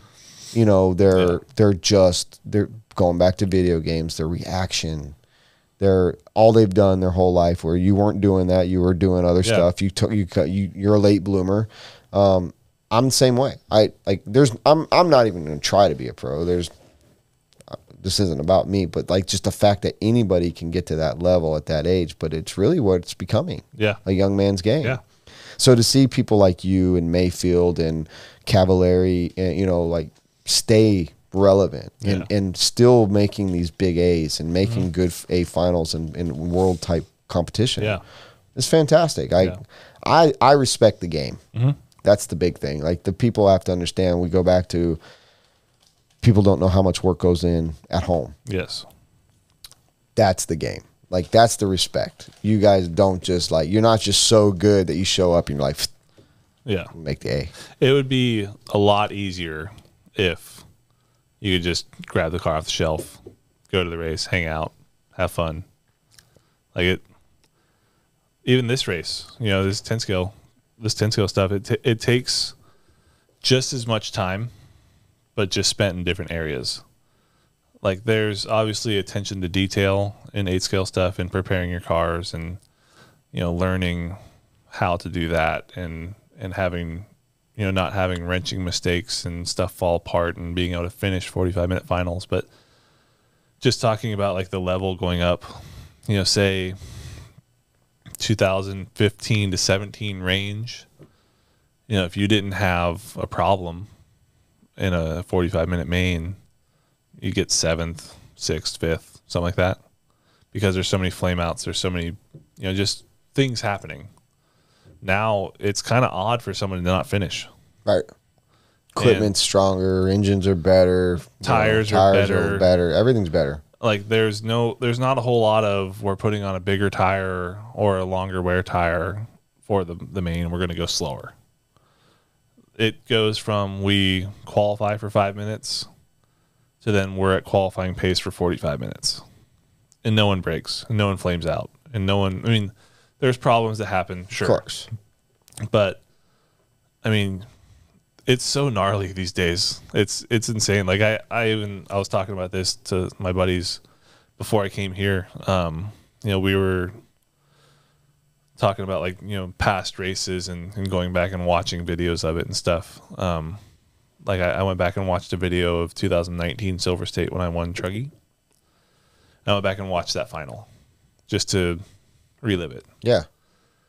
And then at the end of that, I was curious, like, okay, well, I just watched that for 45 minutes. I'm going to watch this year's Truggy Main. And the difference was amazing. You don't realize it in the moment, right? Because it's just what it is now, and that's what you're used to. But seeing it back to back. So what was the difference? Like you're talking about like the way Just that the pace. cars drove. Just the pace. Right. I mean, like the track this year versus that year. So 19 we ran at the very end of the day. So the track was a little rougher. This is in Florida? No, it's Silver State. Oh, Silver State. Yeah, not Nationals. I'm sorry. Yeah. So that year we ran at the end, so the track was a little rougher. The pace just was a little slower, but Truggies, even just 4 years ago, were not the same as what they a are little now. clunky, and I mean Just now we're like seeing these. I mean, we had the bigger bodies. Yeah. They didn't have as much steering as what they do now. They don't have as much corner speed as what they do now. That was still kind of in the part of, you have maybe a little bit longer wear tire for the final, and that like the pace might be a little slower and that kind of thing. Where you go now, and like, this year Silver State was a battle between mostly Ryan and Dakota. Dakota had a little problem, like probably midway, 2/3 of the way through. And then at the end, Lutz kind of came out of nowhere and was there battling for it. But the pace and just how the pace doesn't let up for 45 minutes it's just crazy to see. It's almost like we've got it to now, especially on places like at A Main, where the track had tons of bite for the finals. It's almost like they get faster because you're getting down to the slicks and stuff like that. For sure, there's like that was one of the only times that we did really change tires for the main. Like we went to a stiffer compound, but that was so that we didn't wear through the damn carcass. The carcass, right? And that's what I'm saying. It's like in Silver State's kind of a different situation because you don't wear tires as bad. Yeah. But just the fact is, like you said, the pace has to be maintained or increased because we're racing on these high-packed, super fast tracks. And, I mean, traction's through the roof. Yeah. So, like... Yeah, like I have a picture on my phone of my car after the final this year at Nationals. And the center 9/10 of the track, the tread, you can't even tell what the tire was. Sure. And it's the hardest compound that we have. Wow. And the crazy thing is, like we all went faster, say from 20 minutes on, because the tire got lower. We could have more grip on the groove. We had more corner speed. We had more steering because the tire patch, the contact patch was bigger. And we had to not get out of the line because then if your slick tires get dirty, takes a few corners for it to clean back off. And you have to stay within a foot wide line 100 feet away from you, going wide open faster than people have really ever driven an RC car for 45 or 60 minutes. It's freaking hard. Yeah, no, there's nothing easy about it. I mean, anyone that, I love, I mean, you get people even saying like, oh, it's oval. Pfft. It's like, no, dude. There's a you whole have to hit other game. Yeah, yes. And I'm not comparing it, but what I'm getting at is like you have to hit that mark. Everyone can turn left and make circles. Yeah. But you can't do it fast. Yes. Without practice and setup and everything else. So same thing with off-road. It's so critical to have everything click. Yeah. And it's an art. I mean, you guys that work at it, you have to know what to do in the situation, sometimes on the fly, and you're dealing with 100 different things radios setup, tires, engine, car setup, shock oils, pistons, springs, diff oils, so many different things that all of it has to work together. Plus driver, weather, track conditions, other drivers, so like this is like being a fighter pilot with toy cars. Yeah. I mean, because if you think about it, everything happens like that. Oh, yeah. And it all has to be right. Yep. Yeah, it's cool to watch video of yourself after the fact, because in the moment, like there's times where you feel like you're going fast, right? But you watch video, say, or you stand on like in line and watch one of the other pro guys go around the track. You're like, holy shit, I gotta beat that, right? And then you go out there and you do like the same lap time. You're like, oh, okay, I can do this. That's pretty cool. But like in the moment when you're driving it and it feels right, it doesn't feel that fast. And then you go back and watch video of yourself. You're like, holy crap, I just did that also. That's pretty cool. Right. But it just goes back to like there's certain things that to be a pro driver you have to kind of learn how to do and grow your skill and grow your talent, I guess. Things turn into a reaction instead of thinking about something and then telling yourself, okay, I got to turn right now. We don't think about that. We just watch our car and our hands just kind of go out of reaction. Yeah, you don't be like, all right, right turn, left turn. Like it's just we natural come off now. A jump, like we don't think, like say our car comes off of a jump weird and we turn our wheels to save it. We don't think, okay, our car came off left side high, we got to turn right to bring it back up. We see our car and it just happens. Right. But it's all that muscle memory they say, and that's practice, preparation, setup, you know, like it's so much. You touched on the oval stuff. That's something that's pretty cool lately is the oval scene. Mm-hmm. I think that in companies spending more time and making, cool looking stuff and there's more cool races happening, that gives a whole other market to RC in general and keeping RC alive. I agree. Like the oval scene at home, like at Magic Hobbies, is insane. Like there's Friday night races. They had a Friday night race this year. It had 170 entries. Wow. But like a week or two ago, they had a Friday night race that had 125, 28. It's incredible. A low night is like 65.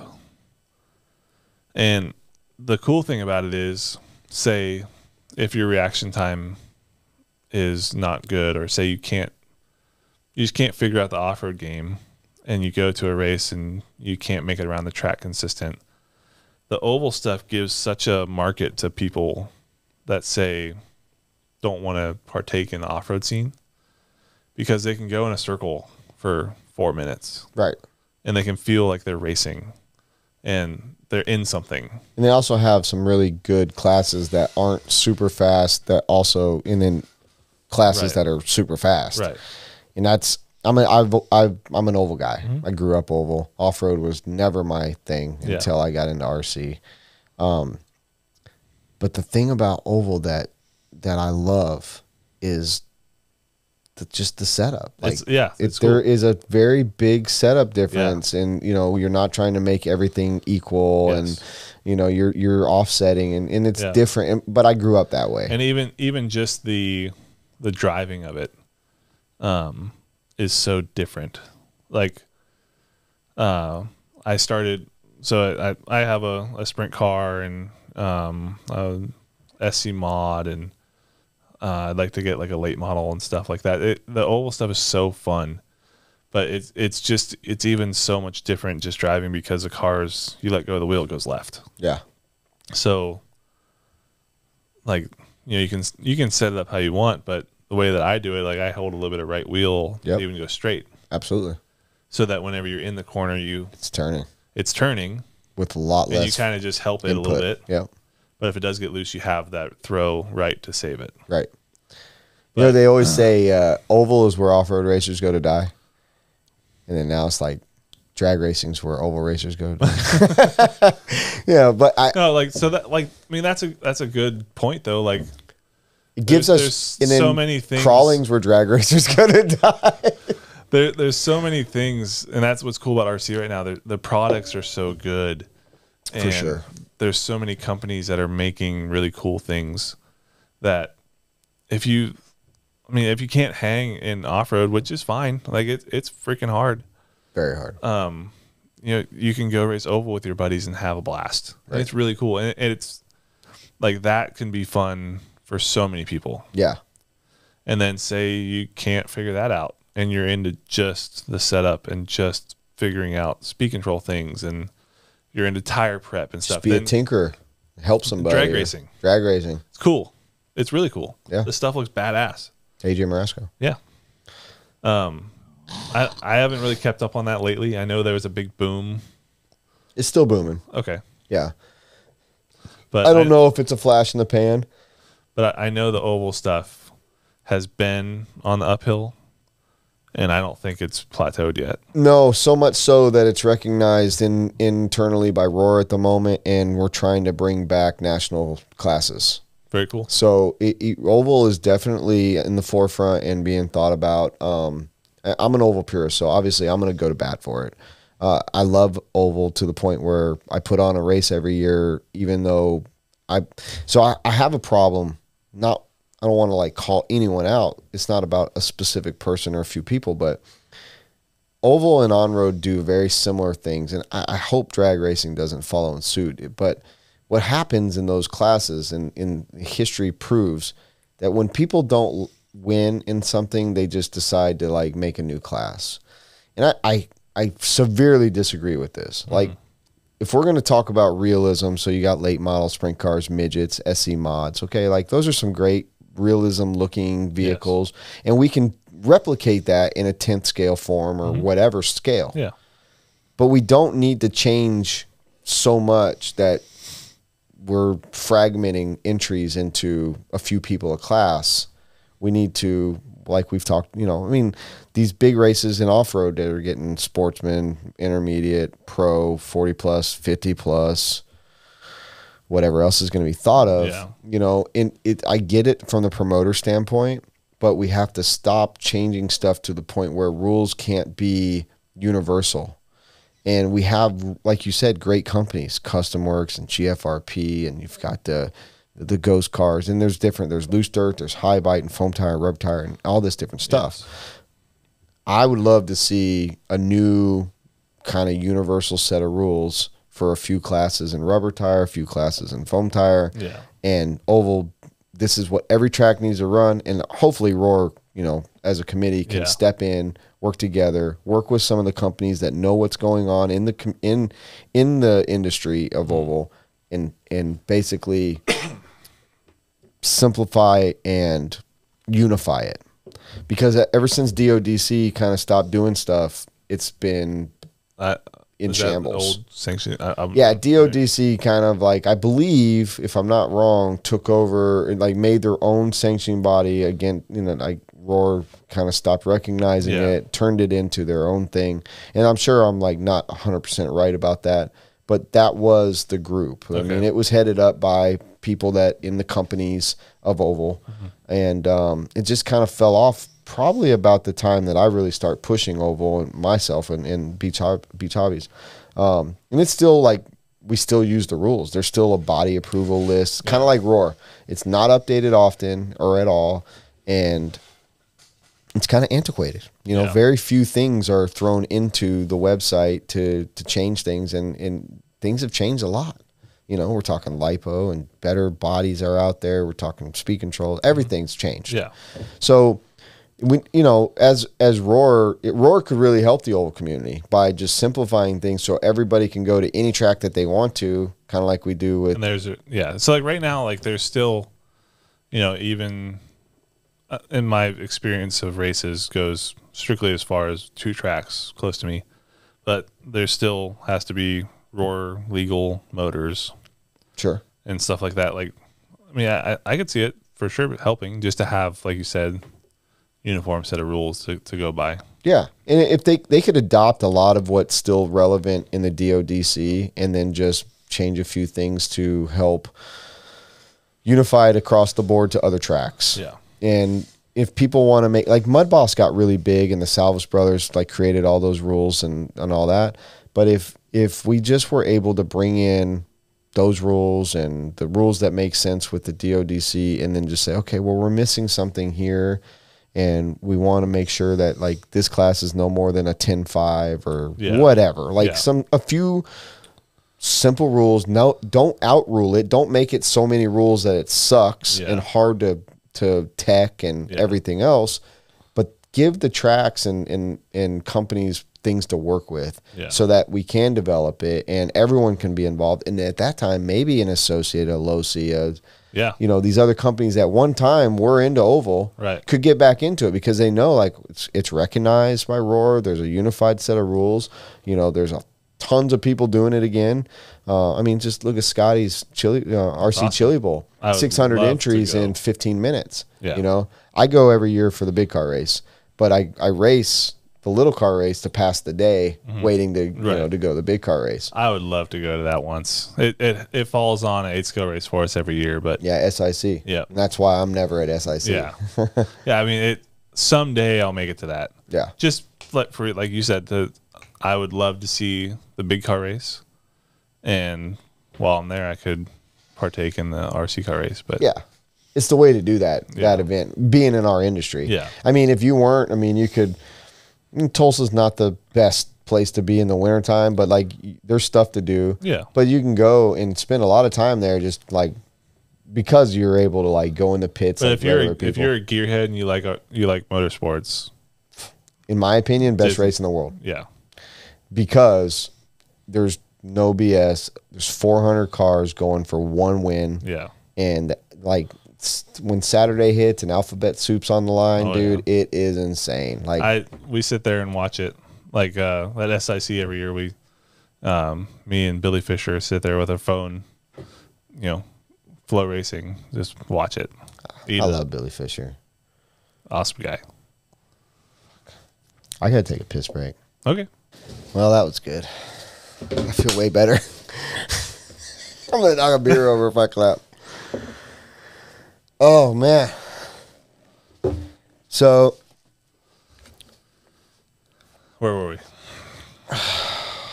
Oval. Billy. God, Billy Fisher. Good dude. Such a good dude. I've asked Billy Fisher multiple times to come out here, and he was going to. I tried to make it happen for this, and it just didn't work out. But I'm going to say it right now. I'm going to guarantee he'll be here next year. Okay. I don't know how. Or stamp it. And this is on the internet. Oh, this will be to all 5 of our viewers, for sure. So heard it here first? Heard it here first. Billy Fisher will be here as a Red Cat representative at the Masters of Dirt next year. He has a 2-wheel. Yeah, but I'm going to have him race a Red Cat. I think I'm really thinking like I want to have a hop off. Okay. Yeah, I think Masters of Dirt needs. Where does that fall in with drag racing?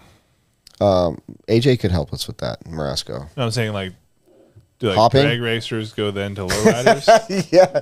So when drag racers go, or they go to crawling to die, crawlers go to hopping to die.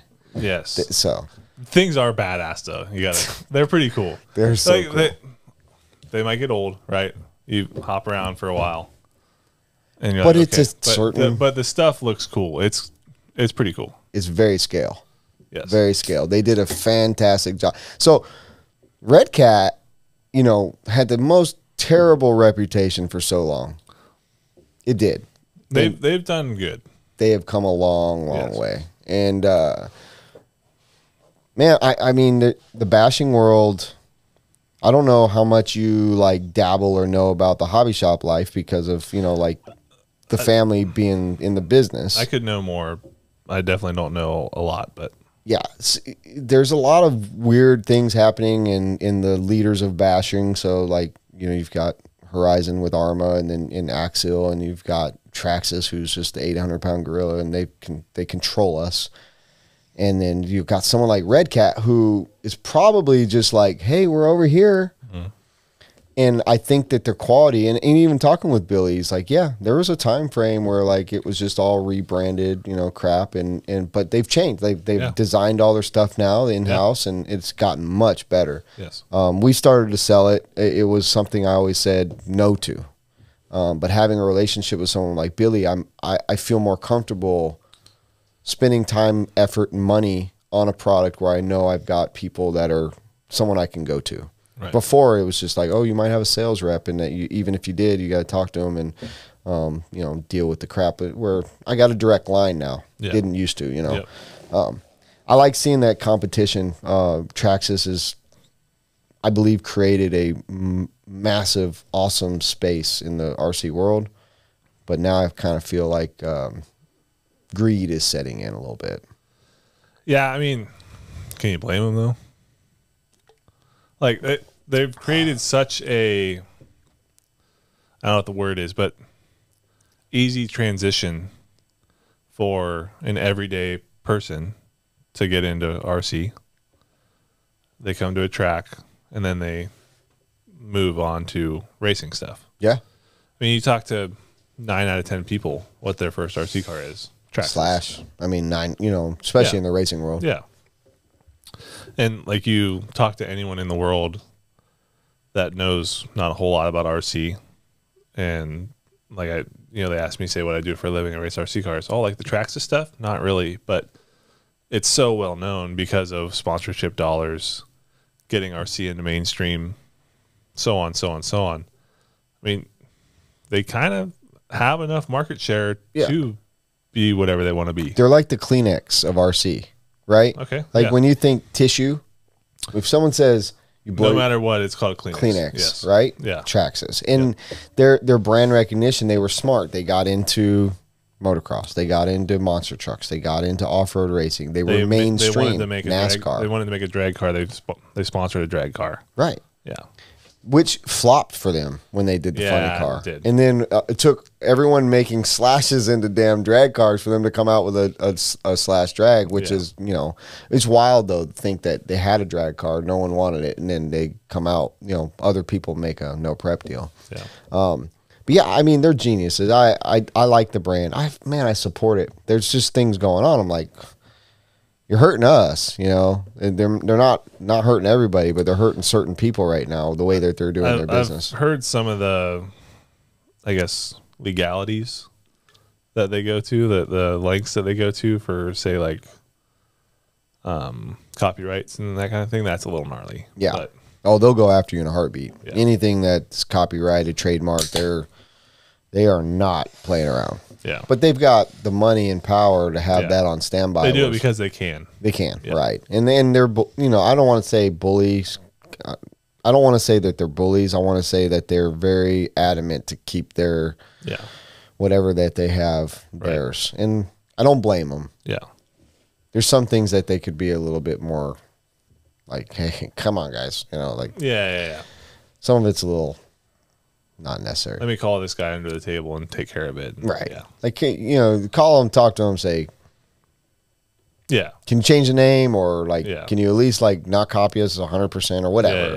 Like there was a thing like that happened back in the day. I think it was like a 10 scale tire, maybe the AKA came out with, and they called it the same thing. Maybe I think it was something that Jason already had. Was it the typo? There was a tire. Yeah. It might have been a typo. They kind of made it a joke, and they turned it into a typo. Yeah, whatever the tire was, but they called it the typo afterwards. That's right. I get it. I'm a huge NFL fan, or football period, but NFL. So they call it a copycat league. Every time I'm listening to a podcast or something, it's like, it's a copycat league. If they're running this defense, and people figured it out, so they'll run it. Other people run it. The Kool-Aid. Yeah, it's the same thing with RC. Yep. And we see it with cars. Like the big one a few years ago was when the AE came out with the RC B3, and it was a Mugen, basically at that time. Yeah. But I mean, going back and back and back, like it all probably stemmed from a Tamiya. Like no, I mean, like you think pretty much, to my knowledge, any C-Hub car stemmed from a Kyosho, right? Yeah. Any pillowball car stemmed from a Mugen. or Offna. I mean, Offna was. Yeah, I mean, I don't know who that was may be- first. that I don't may be remember before who my was what. time. Right. To my knowledge, that's as far as I go back. Sure. And it's going to continue to evolve like that because whatever's fast, if a company is a pillowball car and another pillowball car comes out with some other features that are really good, and you can like, oh, well, our geometry might work with Yeah. that, that differentiation. But there's nothing wrong. It's almost flattering. We talk about it with the racetracks and stuff all the time when people like copy an idea that you came up with. I always think it's like game recognizing game. Matter of fact, I even told, I was talking with Ed Henley from Hoosier, and he's like, dude, it's like all this time and like you have OGO storage racks. He's like, That's honestly the first time that I've seen that. Great idea. and it was just something that Lucas and I were like, we knew we were going to have a crowd, right? Like we knew this was going to be the biggest one. How do we free up space? Yeah. And that'll become a thing. Yeah. Honestly, I mean, Yeah, I bet it will be. Yeah. but it doesn't bother me when when I see it at another track when I go to, and maybe other people have done it. We didn't see it. We just did it. In our mind, we didn't say, hey, this track did it. Let's do it. That was something that we thought of, but I don't care who does it. Yeah. Now, copying a product to a point of making your car faster and selling it and trying to take sales away is a little different because that's sales, right? I respect, the thought of coming up with new stuff, something that no one's ever done before, that kind of thing. You got to respect it. On the other hand, to a degree, you got to follow the Kool-Aid because it's there for a reason. I mean, like, if it works, it works. Right. If you can get your share of it, get your share of it. So there's two ways to look at it, but which way? But do you think way? it needs like some kind of different flavor? Like, I mean, like, if you're copying something, do you want it to look exactly like it, or do you want it to be? Do you need it to look different so that you feel comfortable knowing? Like, I mean, it depends on what it is, obviously.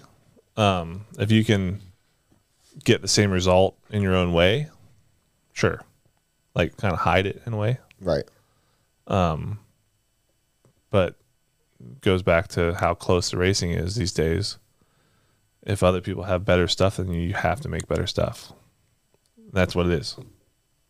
You either make better stuff and you be competitive, or no one uses your stuff. Yeah, and you know how easy it is for just everyone to give stuff away and take customers based on deals, right? Yeah, I mean that's something too. Like, I think I came into this stuff too late to really be part of the era of it meant something to have a 50% deal and that kind of thing. Yeah. It's turned into, if you're racing and you go racing often, you're probably sponsored by something. Right.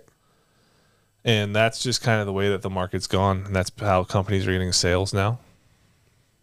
I mean, it is what it is. Do I agree with it?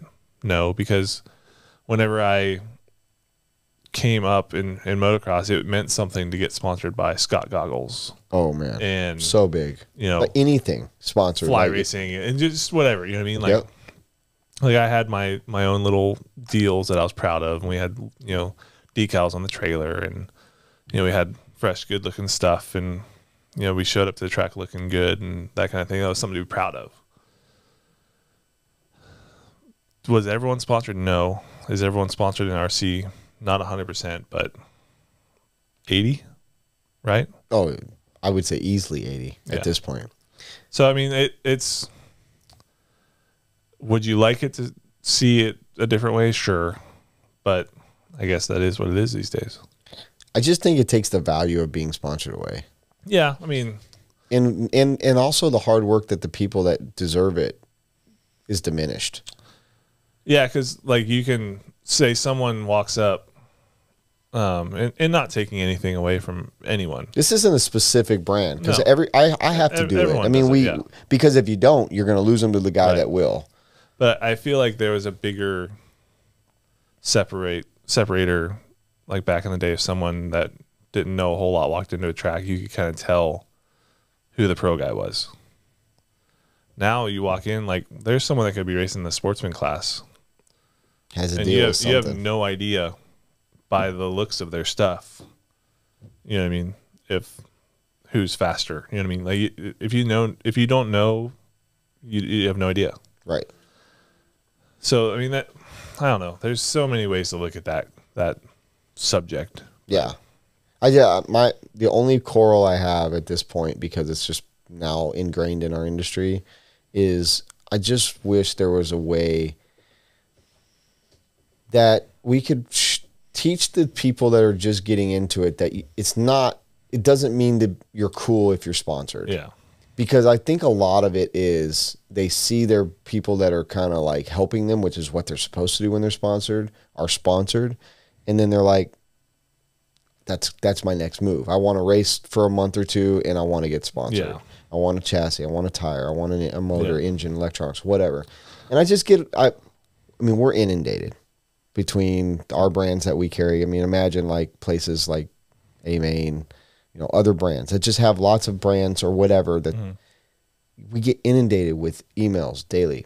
It doesn't bother me. Like, I'm not overwhelmed or I'm not upset about it, but it just, a lot of them I ask, number one, have you ever tried our product? How do you even know you're going to like it? Yeah. It's become kind of a prerequisite now for some of the things that we distribute or sponsor people with. Are you running it now? Because if you're not, why do you want to run it? Right. Why do you think you're worthy of a deal? You're not even supporting the product to start with. Right. So my advice would be, I guess, if I was talking to that person right now, is like, if you think something's good or if your favorite driver's running that product, then buy it, run it, learn it, get some results with it. Tell us how you did with it. Then let us decide if you're worthy of a discount or free stuff or being paid or whatever it might be. And I think that's where the real pandemic is in sponsorship, is we're not allowing, or we're giving anybody who wants a deal just so that they don't go somewhere else, versus mandating that they have to use it. Right. Because how do you even, if you switch from one car to this and you've never even drove one because you think you can get a deal or a better deal, what if you hate it? What if it don't suit your style? Yeah. The best thing you could do is drive those things and run them for, 6 months, a year. I mean, the thing that I hate seeing at the local scene is people are turning it into a job when it doesn't need to be. Right? It's a hobby. Right. It's supposed to be. You get into this, you buy an RC car because you want to have fun driving your RC car. And people are so worried at a club race about the results, and they get so angry and things because they see other people being serious about it for their own reasons.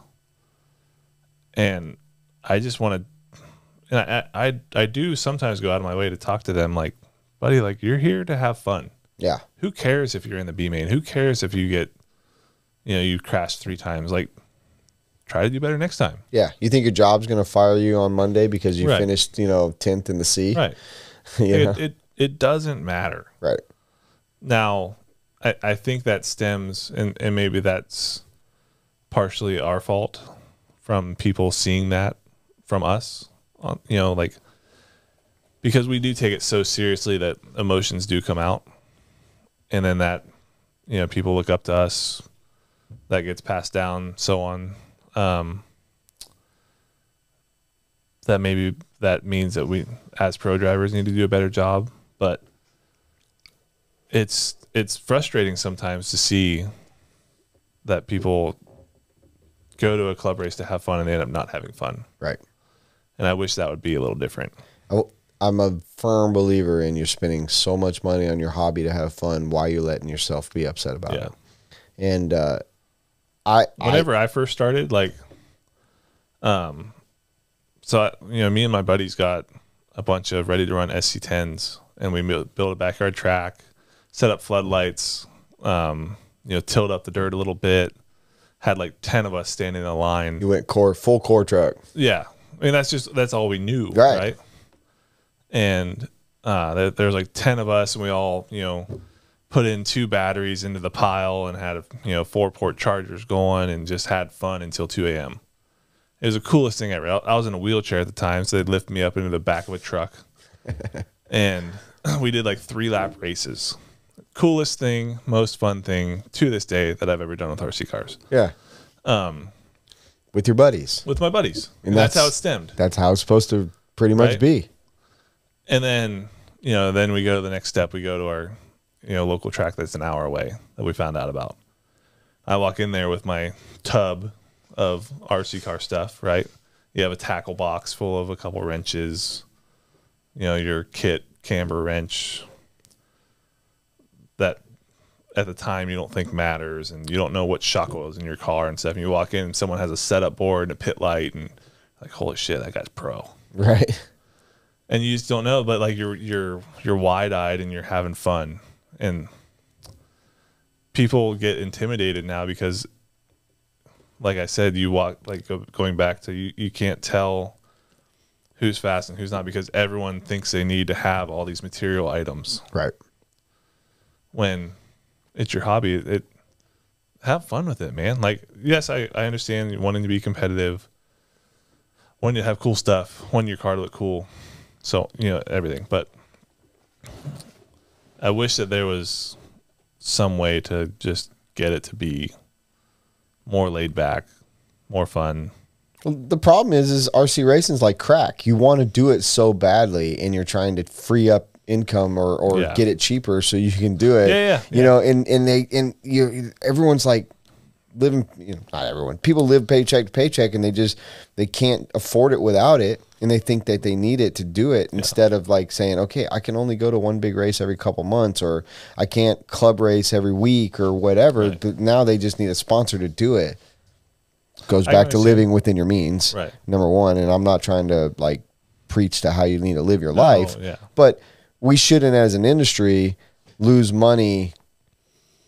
The people that pave the way and need the money to keep the industry going shouldn't be losing money because those people can't live within their means or want to race so much that they need help. Yeah. Or go out there and prove yourself so that you're worth us giving you that, so that we're making more money and it's worth us spending the money. It's a marketing expense. But it's just, you're right.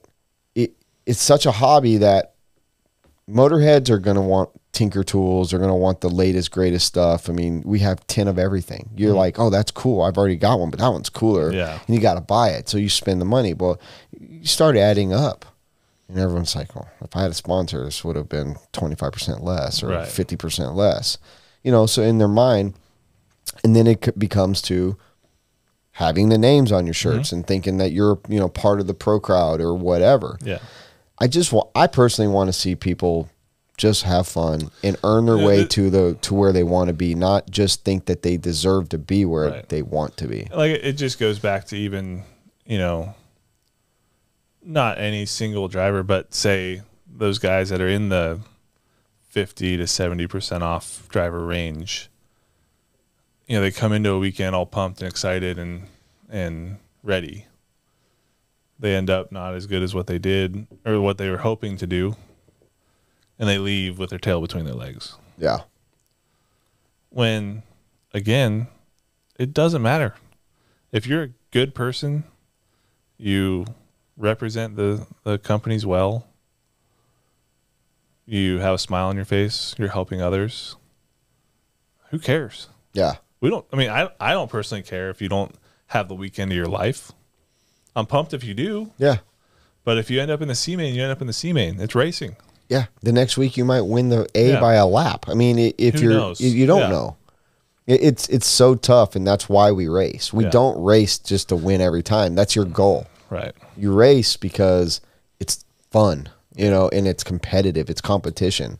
Yeah. That's why. I don't like seeing people get caught up in results so much. I agree. And I understand competitive. I get caught up in results. It happens. It's your job though. There's a big difference. Like I wouldn't say your results, your paycheck depends on results, but in a way it does. Yeah. Because, you're rated on a contract, when your contract's up, any pro driver, when their contract's up, whoever's paying the money is going to be like, I don't think we got any return. Or, man, you had a great couple years. Let's keep going. Yeah. It's different for you. But what bothers me the most is when someone says, I spent all this money on this and all this, and I sucked, or, you know, I couldn't even get out of this main. And it's like, look, like you said, you're looking at it wrong. You're caught up in results. Yeah. Did you learn anything? Did you have fun? Did you break? Did you help someone? Did someone help you? There's so many factors to, like, stop worrying about there's only one winner per class. You can't win them all. Yep. Did you get better? Yeah. Did you meet a goal? I've been traveling for racing for 10 years now. This is my 10th professional year. I was telling people tonight, leaving the track, every time I go to these races, I learn. And I take things away from this race. I took things away that I learned even today in changing my cars and seeing how that felt on the track and stuff that I can take to, you know, the next 10 scale race I go to, or even apply it to 8 scale, or, you know, take that into consideration on the feeling I got out of certain changes and take that to carpet races that I'm going to soon. I mean, you never stop learning. I don't care how long you've been doing it. Adam Drake still learns things at the races. It's just what this stuff is. Yeah. I think if you're not learning, you're not trying. And that's important. I mean, we all got to try. Fuck, we talked about this before. I want people to have a good time. When they come to my race, especially Masters, of course I want the titles to be prestigious. Of course I want people to win. But I want them to leave thinking that they had so much fun that they cannot wait to get back. Yeah. And the goal of that has been my mission, and the mission is successful. Because that's about the exact sentiment I get every time people walk out the door. So if everyone approached their racing like that, everyone would want to be back at the next one and not worry about trying to get more money out of a deal or whatever. It's a rabbit hole, and it's something we could talk about we could talk about this for the 12 hours. What we all just need to do as a whole is enjoy ourselves. Even the paid drivers. Because if you're having fun, you're doing better. Right. It's just the way it works. Yep. And it's easy to get caught up in that. I'm sucking, I'm pissed. You know, this sucks. I'm mad. My day sucks, you know. Yeah. The thing that I've worked on, and, you know, there's even been times where, like this year at Wicked Weekend, me and Ryan Mayfield were heated at each other. And something to work on is, you know, getting over that and moving on to the next moment, right? Like so back to that, like Ryan and I were everything but in each other's faces and about to punch each other. And the next time we showed up at a race, we're cool. Yeah. Move on. Because that little moment in the grand scheme of things doesn't mean anything. But yeah. So what happened? Just a racing thing. Like, it was in an e-buggy qualifier. I started, you know, the car behind him. He got marshaled. I got called in the lead. We were both going fast. He was probably a little bit faster than me, but I was getting called in the lead, so I didn't move. Some stuff happened because he was a little bit faster than me, but if I'm getting called in the lead, it's tough to go up the line. We talked about it. I understand his thinking. He understands my thinking in the moment. It's just a shit racing deal that happens when, you know, two guys are going fast. Right. But at the end of the day, nothing a cold beer. Yeah. Hanging out, sitting in chairs at the end of the night, bench racing. The funny thing is we were pitted directly beside each other in the trailer. I remember. This is when you were in Red's big trailer. And we walked back and, you know, yelling at each other, whatever. Go inside there. You could cut the tension with a knife. Imagine just sitting right down next to each other after all that. Yeah. Okay, in the door. And it was quiet, and you could hear a pin drop. And then all of a sudden, I was just like, okay, say what you're going to say. I'm going to say what I'm going to say, and we'll move on. And we did, and we're cool. Totally fine. Good. But Mayfield's got that way. Like Mayfield has the way of. It's almost like a Dale Earnhardt kind of guy, right? Like in this industry, everyone knows he's a badass. Everyone knows he's fast, and he has his like a respect that like when he says something, people listen. Yeah. And he's earned it by far. And definitely one of my favorite racers to watch because he's just fucking so hardcore. Mm-hmm.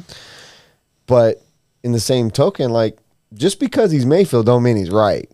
Yeah. You know, and he's headstrong. He's Mayfield. So we all know that. And I love watching him race, but I love it when people race him hard because I think sometimes that's what his kryptonite is being raced hard. Whenever you can, I'll use his name as a verb, Mayfield. That's a little thing to take away. Yeah, exactly. That's what I'm saying. I think that people, he'll respect you more to race him like he would race you. Yeah. You know what I mean? He doesn't need to be like, he doesn't want you to let him by. Even though he might be pissed if something happens, like you did right, you know? Yeah.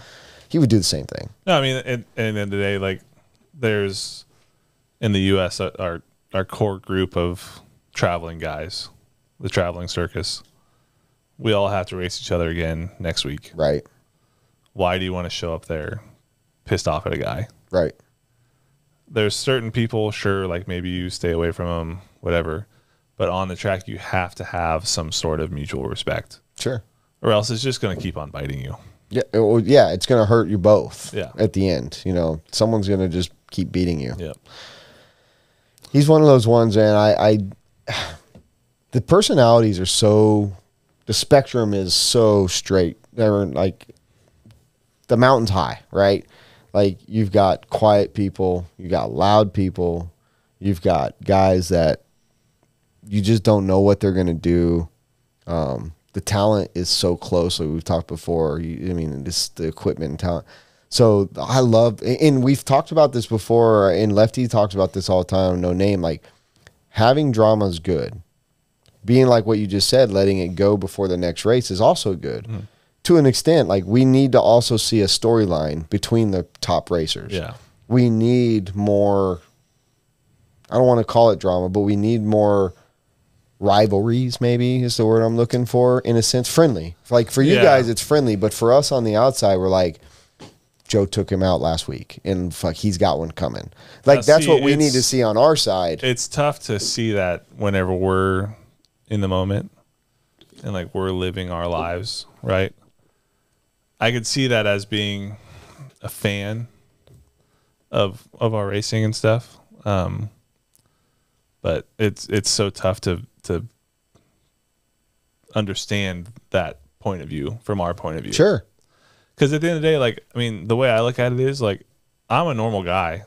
I go home, I still have to do laundry. My wife will still scold me for doing stuff wrong, right? But it's eye-opening, and my dad kind of keeps me in check on this a lot. Like, for whatever reason, people ask me for my autograph for racing an RC car. For whatever reason, I don't understand it. But the first time that happened, I'm like, that's pretty cool. And like I brought my dad to P&B a few years ago, and he got to kind of see me have a good weekend and see some drama happen. That was the year with the drone. Remember that? Yeah, with JB. Delish. Sure, or J, not J, the other JB, whatever. So he got to see some drama happen. He got to see me be successful, have a few bad runs, have some good runs. I won a class that weekend. I always have a hard time saying fans. I guess you could say I have that word. Yeah. 100%. I mean, all pros at this point do. But it's so hard to understand that from this point of view. Yeah. Right. That's something I struggle with. But then like you sit back and think like, okay, I'm doing something pretty cool. Like I'm getting to live a life that not many people will ever get to experience. Very few. But pretty neat. Isn't it ironic that drone flying around, was a whole fucking drama thing, and now Dave's son is piloting a drone during, which for us on the backs, you know, once again, the fans, quote unquote, it looks great. It's really cool on the live feeds and stuff like that. I could see though where it could be very distracting for a driver. Yeah. This isn't a race car where you're above and you never see the drone. That drone being at an eye level, it's got a green light and it's going around, and you're like concentrating on a car in the back corner that looks this big to you, and you're trying to go at the warp speed to catch the guy in front of you, and that thing's zipping around. And you know, I mean, even tonight for the 4-wheel drive main, Rivkin leans over to me and Paul Wynn and Dustin Evans. Yeah. Oh, you were right there. He says, "Hey guys, please don't talk." Like even whenever I came out in third on the first lap after the pileup, I heard someone down there in the corner. It was either Camden or Spencer or someone in the corner there that said, "Holy shit, Joe's in third." And like I heard that, I processed it, laughed in my mind. I never actually like had a reaction physically. But then I mentioned it afterwards, and he was like, "Oh man, I thought about that. I kind of said that loud. I wondered if you heard it." But yeah, but I mean, you have to block it out because just going back to last year's Masters, when you had everyone screaming and yelling for you, even though it was in a C, it doesn't matter. Like it'll break your concentration. Yeah, absolutely. One of the things I love about Scotty Ernst, but like just for that single moment, that shows right there what kind of moment something like the 4-wheel main is. Like it's an intense 10 minutes. Yeah. Like to where that goes to our point of view versus other point of views. Like you talking 5 feet from us in most cases wouldn't ever hurt anything. But that's such an intense, fine moment. Yeah. That the concentration is so insane. That little thing that if it breaks you for 1 second, like a split second, 100%. And that's what I love about Scotty. He knows because he's a racer. He's on the track. He's the epitome of a professional when it comes to the announcing business. But he's the only one that will scold you if you walk off that driver's stand and shake it or make a scene or yell. Like he is 100% about you lost, you fucked up, you broke, whatever. Step back, don't say a word, or sit there and watch the race. Don't distract the people that didn't have that luck. Right. And I am easily distracted on ours. Like I'm not easily distracted in life, but I put forth so much concentration when I'm driving an RC car. I hate it, like being on a race time stand and that thing shaking as people are walking off. Qualifier's not done yet, or I'm not done, but other people finished, and they start walking back behind you, and you're shaking while you're driving. That bothers me. I mean, there's nothing we can do because it's it's like a pup, it's like a slaughterhouse. They're pushing them through. Next heat. We got to get them off, get them down, get them up, get them on. Like let's go. And I get that side as much as I also get the side of like, hey, respect the fact that car is 150 feet out that way, and I'm 43 years old. All right. It's hard. It's so hard. And a jump is blind or rutted out. Like every ounce of concentration I have is going towards that. So I respect when Spencer leaned over, in my mind, I chuckled like, bro, we're not even really talking. And I'm very like respectful. Like I lean over and whisper, but Dustin Evans is over here talking to Paul, and they're like not caring, but I was the one that was closest to him. So I kind of felt like, okay, like I'm the guy, but I get it though, and I respect that because that is, especially at that level, dude came from the D.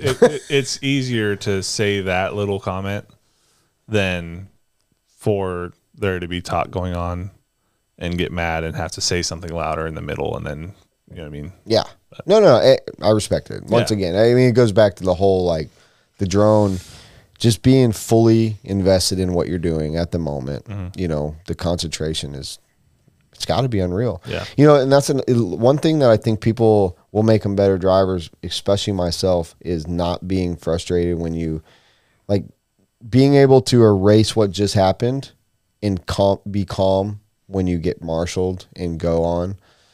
Like that's one of my biggest problems when I race. I'm easily frustrated because I hate when I make a mistake. That's the hardest thing to break. I think those the most successful drivers, though, they don't have that issue. Right. Right? But it's the hardest thing to break. Right. The two hardest things that I learned was, one, not trying to make up the time that you lost. Try to limit the time that you lose, right? And then the second thing would be not driving too hard. But yeah, I mean, those little simple little things is just difficult. Yeah. Eric Hanna once told me, it's one of probably the best things he'd ever told me, was save yourself from wrecking and cost yourself 3 seconds rather than wrecking and costing yourself 10. Mm-hmm. And goes back to what you just said, like eliminate those situations. But when you do crash, you can't make up 10 seconds in one lap. Mm. You might be able to make it up in 10 laps if you're driving good. Yeah. But you don't go and make that back. That goes back to the triple versus the double in the center section this weekend. We might lose 0.3 a lap doing the double triple. But you lose 10 seconds if you miss the triple double. If you case the triple, and like we saw that's what costed Spencer in the first qualifier as he broke his car on the triple. Spencer Hecker today cased it, had a break. I had a problem this weekend one time with the two-wheel drive. I mean, you might lose 0.3, and that adds up, but it takes 10 laps to lose 3 seconds, and 5 seconds is a marshal. Right. So, and then you can't make those up. Right. You know. And then it's just a big spiral. Right. And when you're mad, you drive different. The controlling of emotions is a art. Yeah. It's real, man. Like that is literally the hardest thing for me. Yes. Is controlling those emotions, because you know that you're better than that when you do it, but you still do it. Yeah. In your mind, you're like, don't do it. You say, fuck it. You know, it's the devil, the angel. The angel's like, stop. The devil's like, send it. Yeah. You know, fuck. I send it all the time. You know, my devil is right here. Dude, like kicking me in my head. Send it. Yeah. So if I had any advice for, you know, the guys that are not as good as me, that are, you know, because I'm not that great. If you're just coming up, don't try to make up 10 seconds after you crash. Yep. Just get back in a groove. Accept the fact that one thing happened. Yeah. Don't compound it. Don't turn 10 into 20. Right. You know, and that's, man, like I'll look up when Mayfield or any of you guys, like the top guys, when you guys wreck and it's like, I'm like, man, fuck, that's in a bad spot. And I'll look up and not a breath, no like rumbling, like motherfucker, none of that. Just if something happens, like, it's funny. I've been told, like, you can really tell if I'm really frustrated if I put my hand on the rail. So you have a tell. I have a tell. Like, because you have to have respect for the driver next to you to not break concentration. There's kind of a code. You don't want to, you know, a lot of people like slam on the dang driver stand and shit like that. There's a code on the driver stand, right? It has to be a mutual respect. But, like, it's funny, like, just something as simple as putting my hand on the driver's stand. That means in my head, there's death metal and, you know, bad words and stuff. But it's just a simple hand on the rail and then back in it. Yeah. You know what I mean? That's a big part of it. Yeah. Controlling your emotion. And people don't understand, like, being upset's okay, but like being able to harness that will help you. Yeah. It's not that you're not upset. We know you're upset. We know we're upset. Yeah. But if you can, the quicker you can harness that, let it go, the better you're going to do. And it's like you said earlier, it's the hardest thing. I think that is single-handedly the hardest thing. Trying to not be nervous before a race. I mean, just anything that has to do, like, this is so much mental, so much just being used to the moment. I mean, this just goes back to so many unseen, behind the scenes things. Like, people ask, like, how do you not be nervous before a big race? Right. Well, we get thrown in the deep end on the weekly and eventually learn how to swim, right? We're all nervous. We all give a shit. But maybe we don't show it. Maybe, we show it in different ways. We're quiet. But that's what separates you. Yeah. I mean, to get to that level, I think that's what we all need to keep in mind. Like, if you think Dakota Fend wasn't nervous going into 4-wheel today to lock up the overall title, yeah, Dakota was nervous. He had to win, or he had to not get beat by more than 3 spots. Yeah, I mean he was nervous for sure. Yeah, and at one point in time, Spencer was in 2nd and he was in 6th. Mm-hmm. He was going to lose the title. Yeah. So, but he, like you said, nerves didn't get him. Yeah. He is who he is. Yeah. And just ran himself to a point where like he was in it. Yep. And it's just very, very difficult to tell anyone that this is what you need to do. You need to breathe. You need to be calm or whatever. But if you can figure it out, this is my advice to all these other guys that are, trying to get better is if you can figure it out on your own, to breathe, not get upset, not let it bother you. You live to fight another day. Yeah. Don't make up those 10 seconds in one lap. You lost it. It's okay. You have another qualifier, whatever. And I need to follow my own advice, but it's so tough. Yeah. It is the literal mentally toughest thing about this sport for me is the frustration of making a mistake and being at the mercy of a marshal or something like that, right? Which is another variable. Some marshals are fantastic. Some don't give a fuck. Yeah. Some are like trying but can't. Like there's a lot of different aspects. And I've always said, like, I always get on that driver's stand for a main and look at all the marshals. I try to figure out where definitely not to push it, Because if you've been around the whole weekend, you've seen this guy marshal once or twice or at another race that you know him from. Right. And it sucks that you got to do that, but in the same token, but you're protecting yourself. Yeah. You're invested in this event. You want to do your best. That's racecraft. Yeah. Yeah. So that's my advice. Don't get frustrated. Breathe. Don't make up 10 seconds in one lap. Yep. And find out where the bad marshals are. So all you sportsman guys that want to be pro like me, that's how you do it. All you sportsman guys that want to be sportsmen like you. Damn it, dude. Like, you weren't supposed to expose me. Like, I'm really trying to, like, get better by not racing as much. Sorry, what was that? Wow, you drank beer? I did. Oh, my gosh. You gave me a You don't want a shot yet? No, I'm good. What do I want? Why don't you pick? Let's see. Give me the peach stuff. I'll pick. No, that one looks the most expensive pit. Do that one. Do you want me to tell you a story about it? I mean, I'll listen to it. Does that mean you don't want me to tell you a story about it? I think that's a shot. We're about to find out. You want some tequila? I'm good. Damn it, Robert. Why do I got to drink alone? All right, fine. Thank you. So, story goes. 2 weeks ago at Dixie Nationals, a guy, I'm very adamant when we build a track, doesn't matter, oval or off-road, we don't release it, no pictures until it's done. And normally I do a track reveal or I release it. Struggling? Yeah, scissors. Control your emotions. I got some assault scissors right over here, by the way. So, somebody snuck into the shop, took a picture of this old track while it was still tilled up and said, oh, looks like we're going to have some banking, blah, blah, blah. It's a racer, local guy. And so I messaged him on Facebook, and I was pretty ticked off. I ain't going to lie.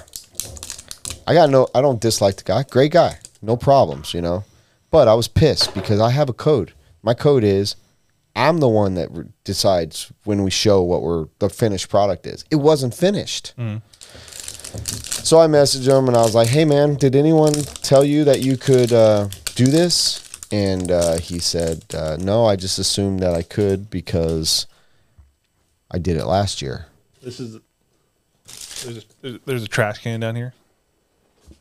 Keep your studio clean, sir. Nicole, you're doing a great job. I'm going to tell you. Shout out, Nicole. Shout out. So he's like, I'm very sorry. I didn't mean to. I didn't know. I did this because I thought we could because I came last year. Well, he came on a day when the track was done, right? So in his mind, he just thought that he could take it. Not really his fault. My guy should have been like, hey, don't post that, please. Yeah. Ends up on Facebook and all that. Someone even called me like, damn, that thing's got a lot of bank. I'm like, how the fuck do you even know this? Well, I found out. So long story short, he shows up to the race and he walks in and he's bearing gifts and he apologized. And this is the gift. Oh, okay. So very nice. Thank you very much. I think this is a shot. I hope you spill this all over the place. Look at that fancy thing. It's like a, what is it? Oh, look at that. Pops out. Oh, wow. All right.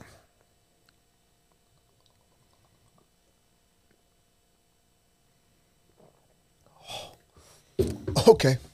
That is good. You didn't finish that? Yeah, almost. Oh, now wait. you're losing it. Oh, wait. I know. I think I... Let's see. Let's see if it goes in now. How did they get it in there to begin with? This is rigged. Oh, it is really good. You want to taste it? I'm good. Thank you. So we were at a wedding one time. I was drinking tequila. I'm like, And I had a little cup of tequila. Nicole brings our dog Sasha, little Pomsky, to the wedding. She must have been thirsty. Thinks it's water. Oh no! Goes for it. Oh no! And yeah, she was afraid of water for the next week.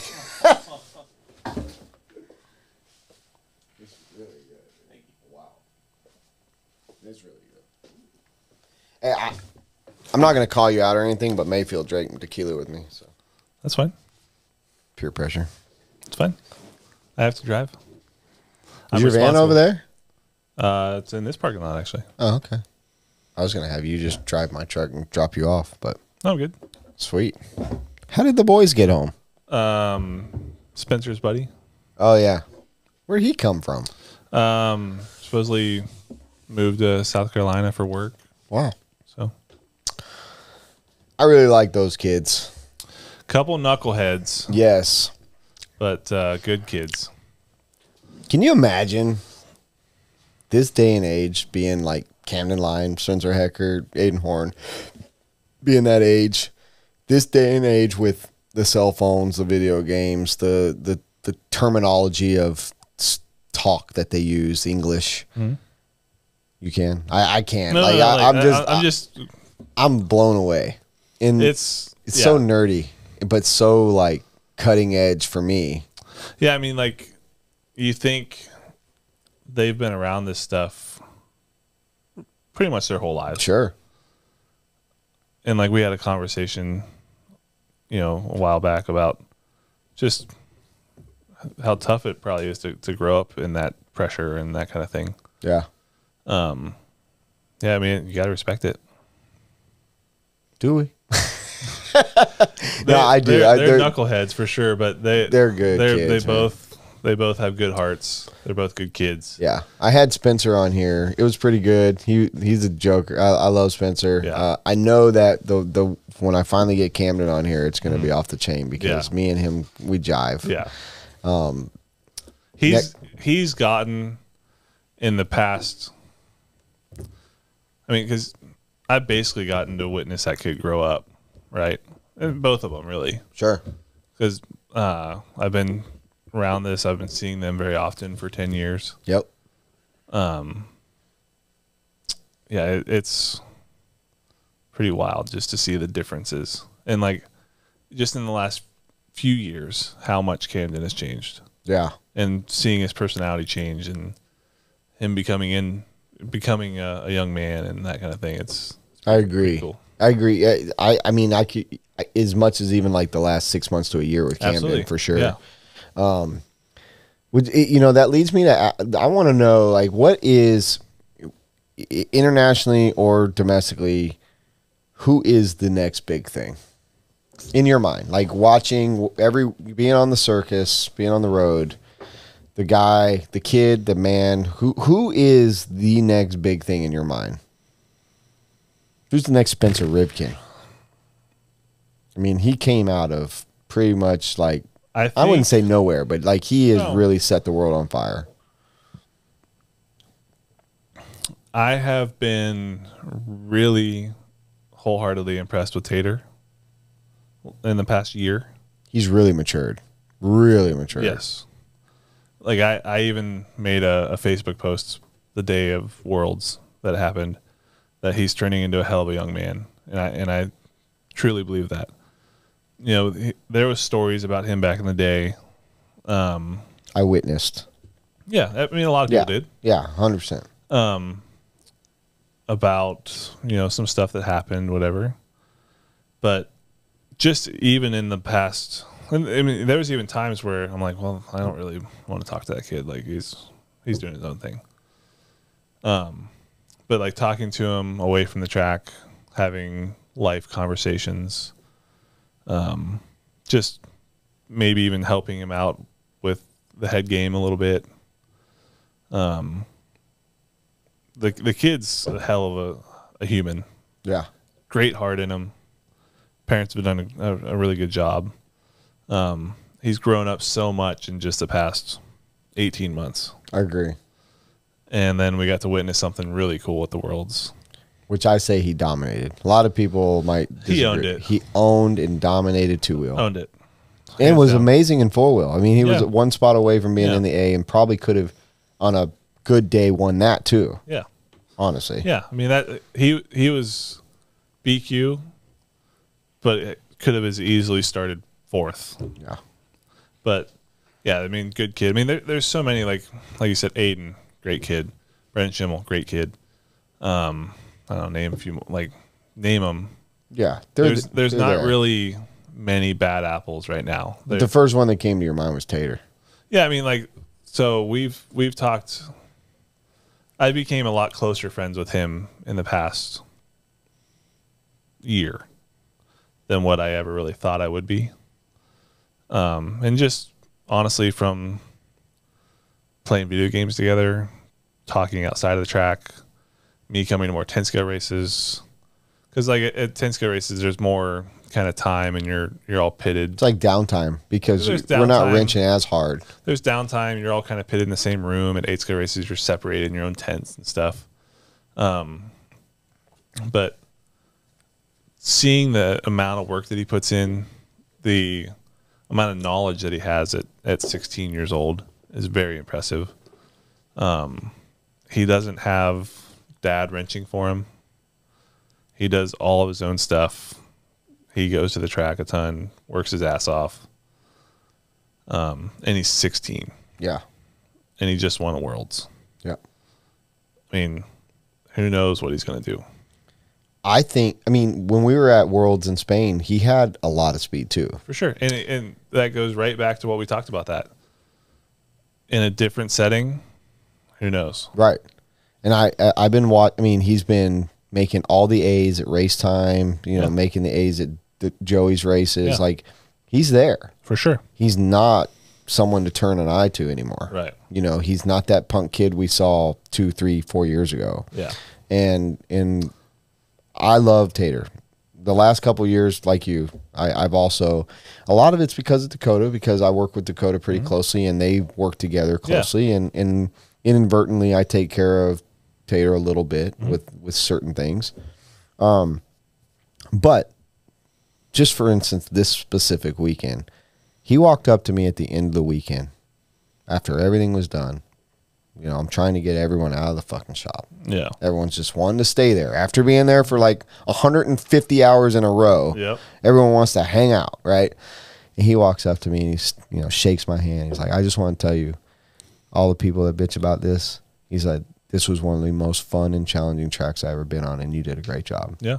But he came up to me and told me that. I didn't ask him his opinion. Yep. I didn't, you know, he has come so far because at one point he was slamming his car into the wall because he was mad he didn't win. Yep. You know, and so I've gotten to witness a big change from 11 to 16.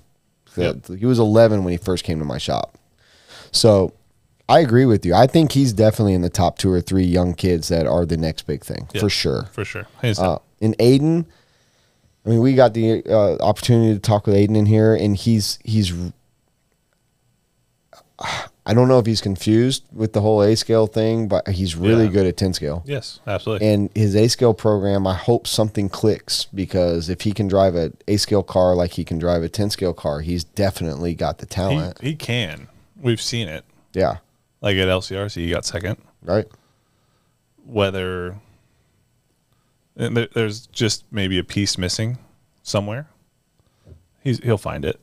He Sure. has the company around him. He has the mentorship, through Associated, and they have a lot of very smart people there. Tons. I mean, honestly, that's a great company to bring up young kids in fast. And they're fast very drugs. invested in the youth. Yes. They have their few select veterans. Sure. You have to. But they're very invested in the youth. BT in that program is really, really smart with how they work. Mm-hmm. And I appreciate them as a company. But those kids, I just don't know how they pluck those ones out. It's like they're really good at it. Yeah. They're like a Rick Hendrick or like a Gibbs type team. Yep. They know, they can see it. I mean, but just like anything, they pick ones that don't work out. Of course. Right? Yeah. But I don't want to name any names. no. But I want to. I won't. But it doesn't matter anyway because those people are still trying and they're good. They're still fast. Absolutely. But man, that AE was definitely one of. I don't want to like go against my grain, which is we push product of certain brands, S-Works and all this other stuff. But AE is definitely one of my favorite racing companies. I mean, they're great people all the way from sales to support to the product, and they're a great company. It's my first RC car. Was it? Oh yeah, the SC10. Yep. Yeah, and they're really good at pushing that stuff out. For sure. Yeah. I mean, it's getting to know the people that run it.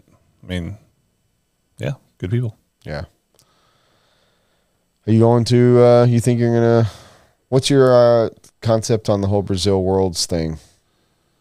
I've heard a lot of mixed reviews on whether people want to go. I'm not. Unless I can be strongly convinced otherwise. What's your opinion on, or why do you not want to go? Danger. And from the stories I've heard, research I've done on my own, I have little to no interest in something happening with my well-being because of an RC car race. Granted, it's my life. Like I said, it's my job. Is it worth possibly something going very wrong? And the chances of that, who knows what they are. Yeah. But I've heard some stories, and I've talked to a lot of people that I respect, and I think there's a lot of people that are in my same boat. Yeah, I mean, I've heard of a few already personally. Yeah. So I mean, I'm just wondering how it's. I don't even know if IFMAR is going to be what we all are looking to by next year for our world championships anymore. Because there's obviously some stuff going on. I hope I'm wrong. Yeah, I mean, I hope you are too. Like, I would love to go to Brazil to go to Brazil, but I don't think as of now I'm leaning towards no. It's interesting. I'm looking forward to seeing like how everything plays out and what we're showed, because right now no one really knows anything. We know nothing publicly. Yeah, and I haven't seen anything about Worlds. All I know is like it's supposed to quote unquote be in Brazil, so it's I mean, again, that's a different part of the world. They go by a different set of rules, to my knowledge. Yeah, and not everybody's as welcoming as we are in America. Yeah, I mean, if that different set of rules means that I need to respect it and stay in my country, that's fine. Sure, with me. So. Man. We'll see. I don't understand why an event of that caliber would be held in a situation like that, even to begin with. Right. Like, how do they even get the bid? Right. Like with all the tracks around the world, you promise them instead of figuring out what's best for the world. And like, there's been stories you hear, like this was before I started going to those kind of races. Where it was Argentina, right? like in 14. Yeah. 14 or 12. Yeah, but it was right around there. Right, somewhere around there.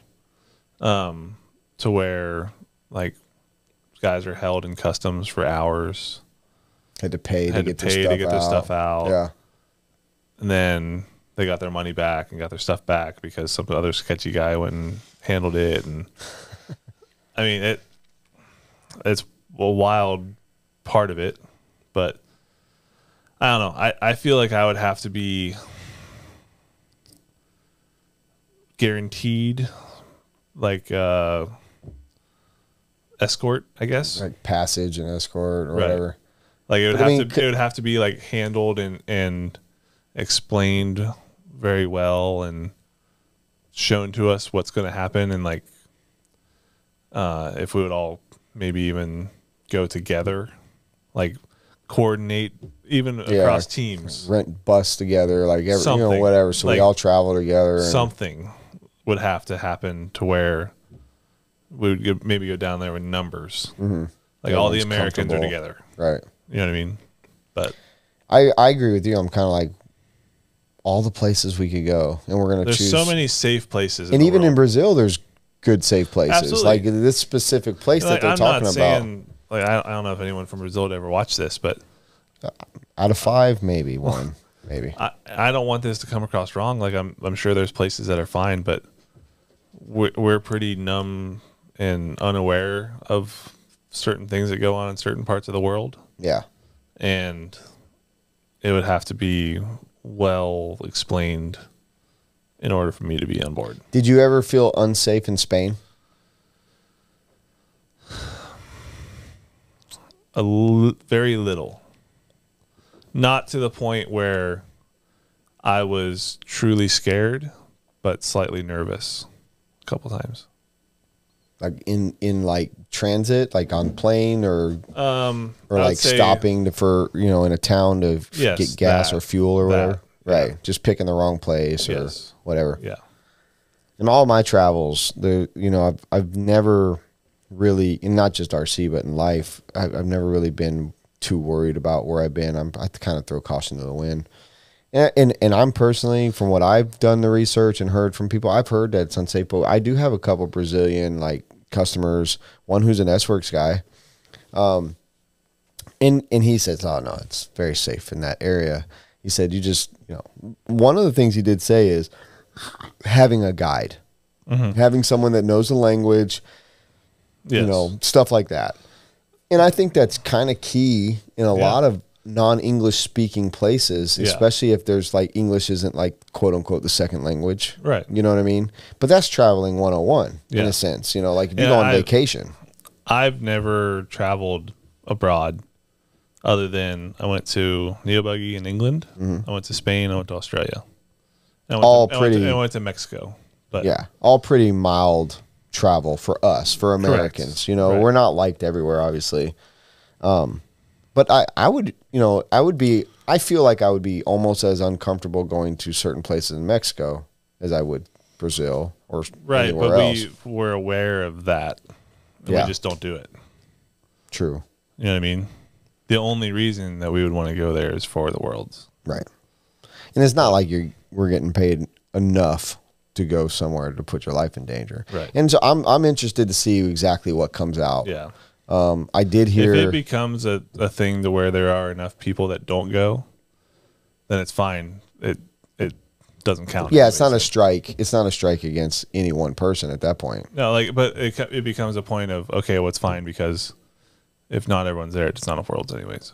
But I mean, is that like a Worlds like when Dagani won?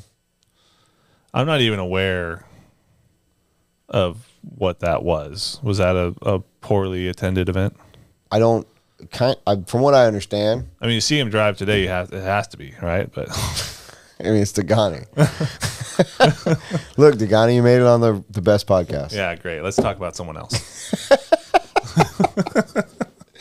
Yeah, I don't know, man. Spain, I want to go to Brazil. I've always wanted to go to Brazil, so I'm hoping I would love to add that. I'm hoping they could fix it, right, Yeah. But we still today we know nothing. We're a year away, and no one can make plans right now.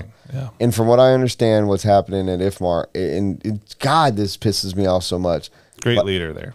They're fucking key. They're not even voting him in. They're just making him the president with no vote, like breaking their own rules.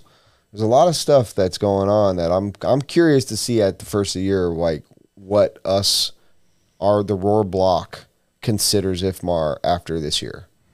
Because, and I wasn't in Arizona. I wanted to be there.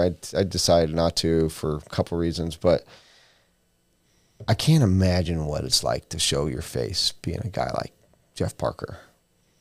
And I'm openly not a fan of his.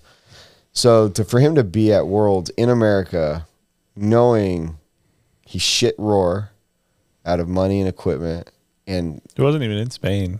wasn't in Spain, dumped it on T-Tran.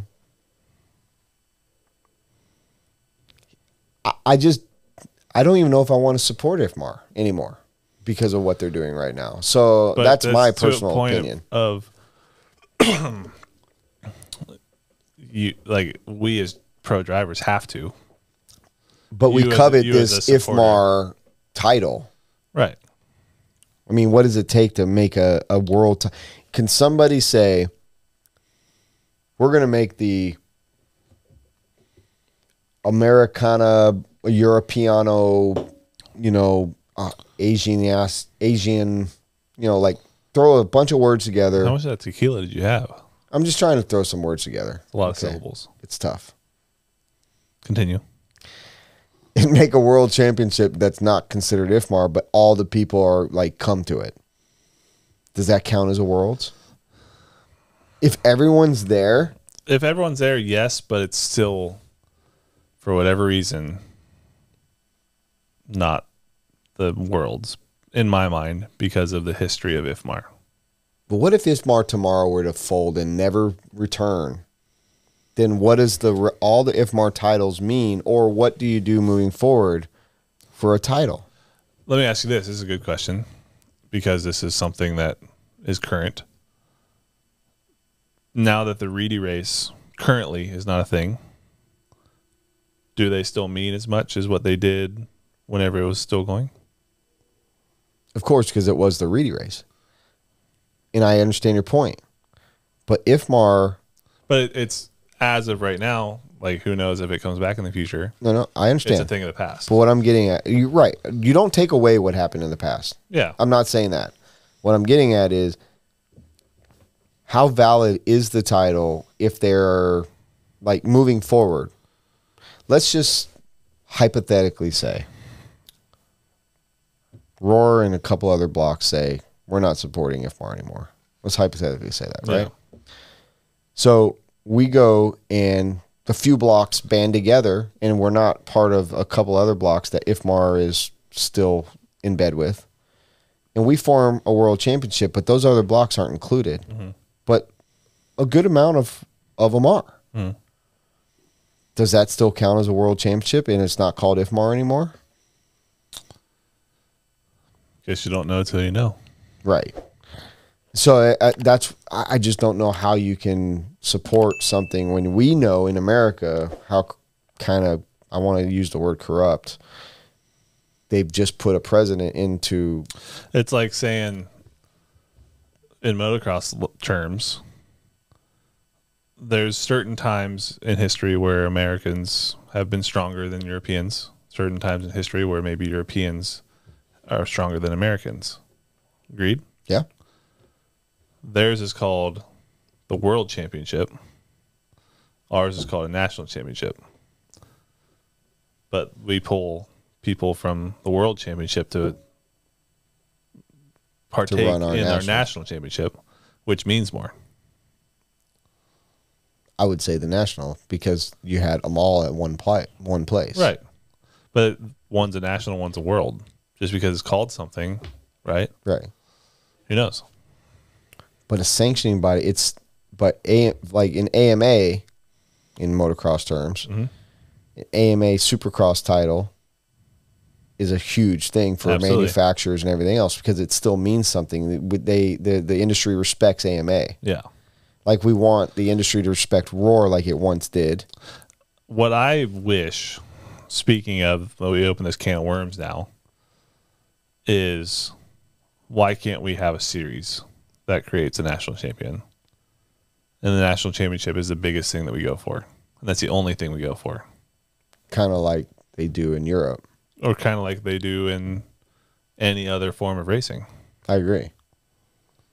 We need to band together the big races and somehow utilize their event as point structure to do that. Because Roar... But then, like, there's so many things wrong with that, right? Because right now we have the race time races, we have Joey's races, we have standalone races like this, we have INS races, we have all of these different races from all of these different parties. Why do they need to give anything to Roar? Why does Dave and Race Time have to give something to Roar? And I'm not even saying that they give anything to Roar, but if they would recognize it as some form of stop on the series. Yeah. And if Roar only needs the money to send an official or two and pay for trophies at the end of the year, then maybe so that it becomes a bigger thing. But if they send an official or two, why does Dave have to let them do anything? He does he doesn't. No, you have to play devil's No. I agree, and I think it could be worked out. Honestly, I think it could. If it comes down to money, there's ways to generate income for one or the other, right? By being creative and not taking anything away from one or the other, right? But there has to be a will to do it, right? You know, somebody like a Dave and a Joey has to say, okay, we've got 6 events between the two of us, 7 or whatever. We'll dedicate 2 each. And Roar has their nationals, which is 1. Mm-hmm. And maybe Roar promotes an event, not at a track or something like that, so that they can generate the income to pay for the whole year. I don't know. I'm spitballing here. Yeah. But I think it's possible. And I think that would be the way to crown a real champion by far. Like I'm in with that. Yeah. Like, let's do it, you know. Let's get some discipline and make people want to go to different places to do it. I just don't know at the end of the day if anybody's open-minded enough. Yeah. And I don't like that because it does come down to, in their mind, they're very successful promoters, and I'm pro promoter. So I'm not knocking them for not wanting, but I just hope that in the event that there's a discussion that wants to be opened up, that they will listen. Right. That's what I'm hoping. Yeah. What you got there? DP. DP's in the house? DP and CP. Oh, boy. We've been going for a while here. Oh, shit. It's late, isn't it? All right. Well, we'll continue that. You and I will continue talking about that. We're gonna fix the world's problems. I'm just trying to drive RC cars, man. Well, you're doing a good job at it. I appreciate it. Is there anything else last second we talk about before I get kicked out here? You're not going to get kicked out. I'm not going to get kicked out. I told you I bring them in. Oh. How long do you want to stay? I'm in for whatever. All right. Well, let's take a break. I'm bringing another microphone in. All right.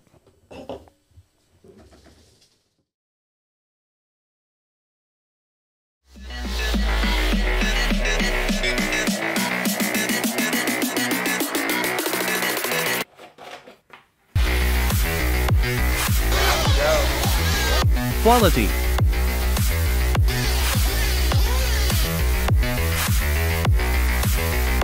Precision. Passion.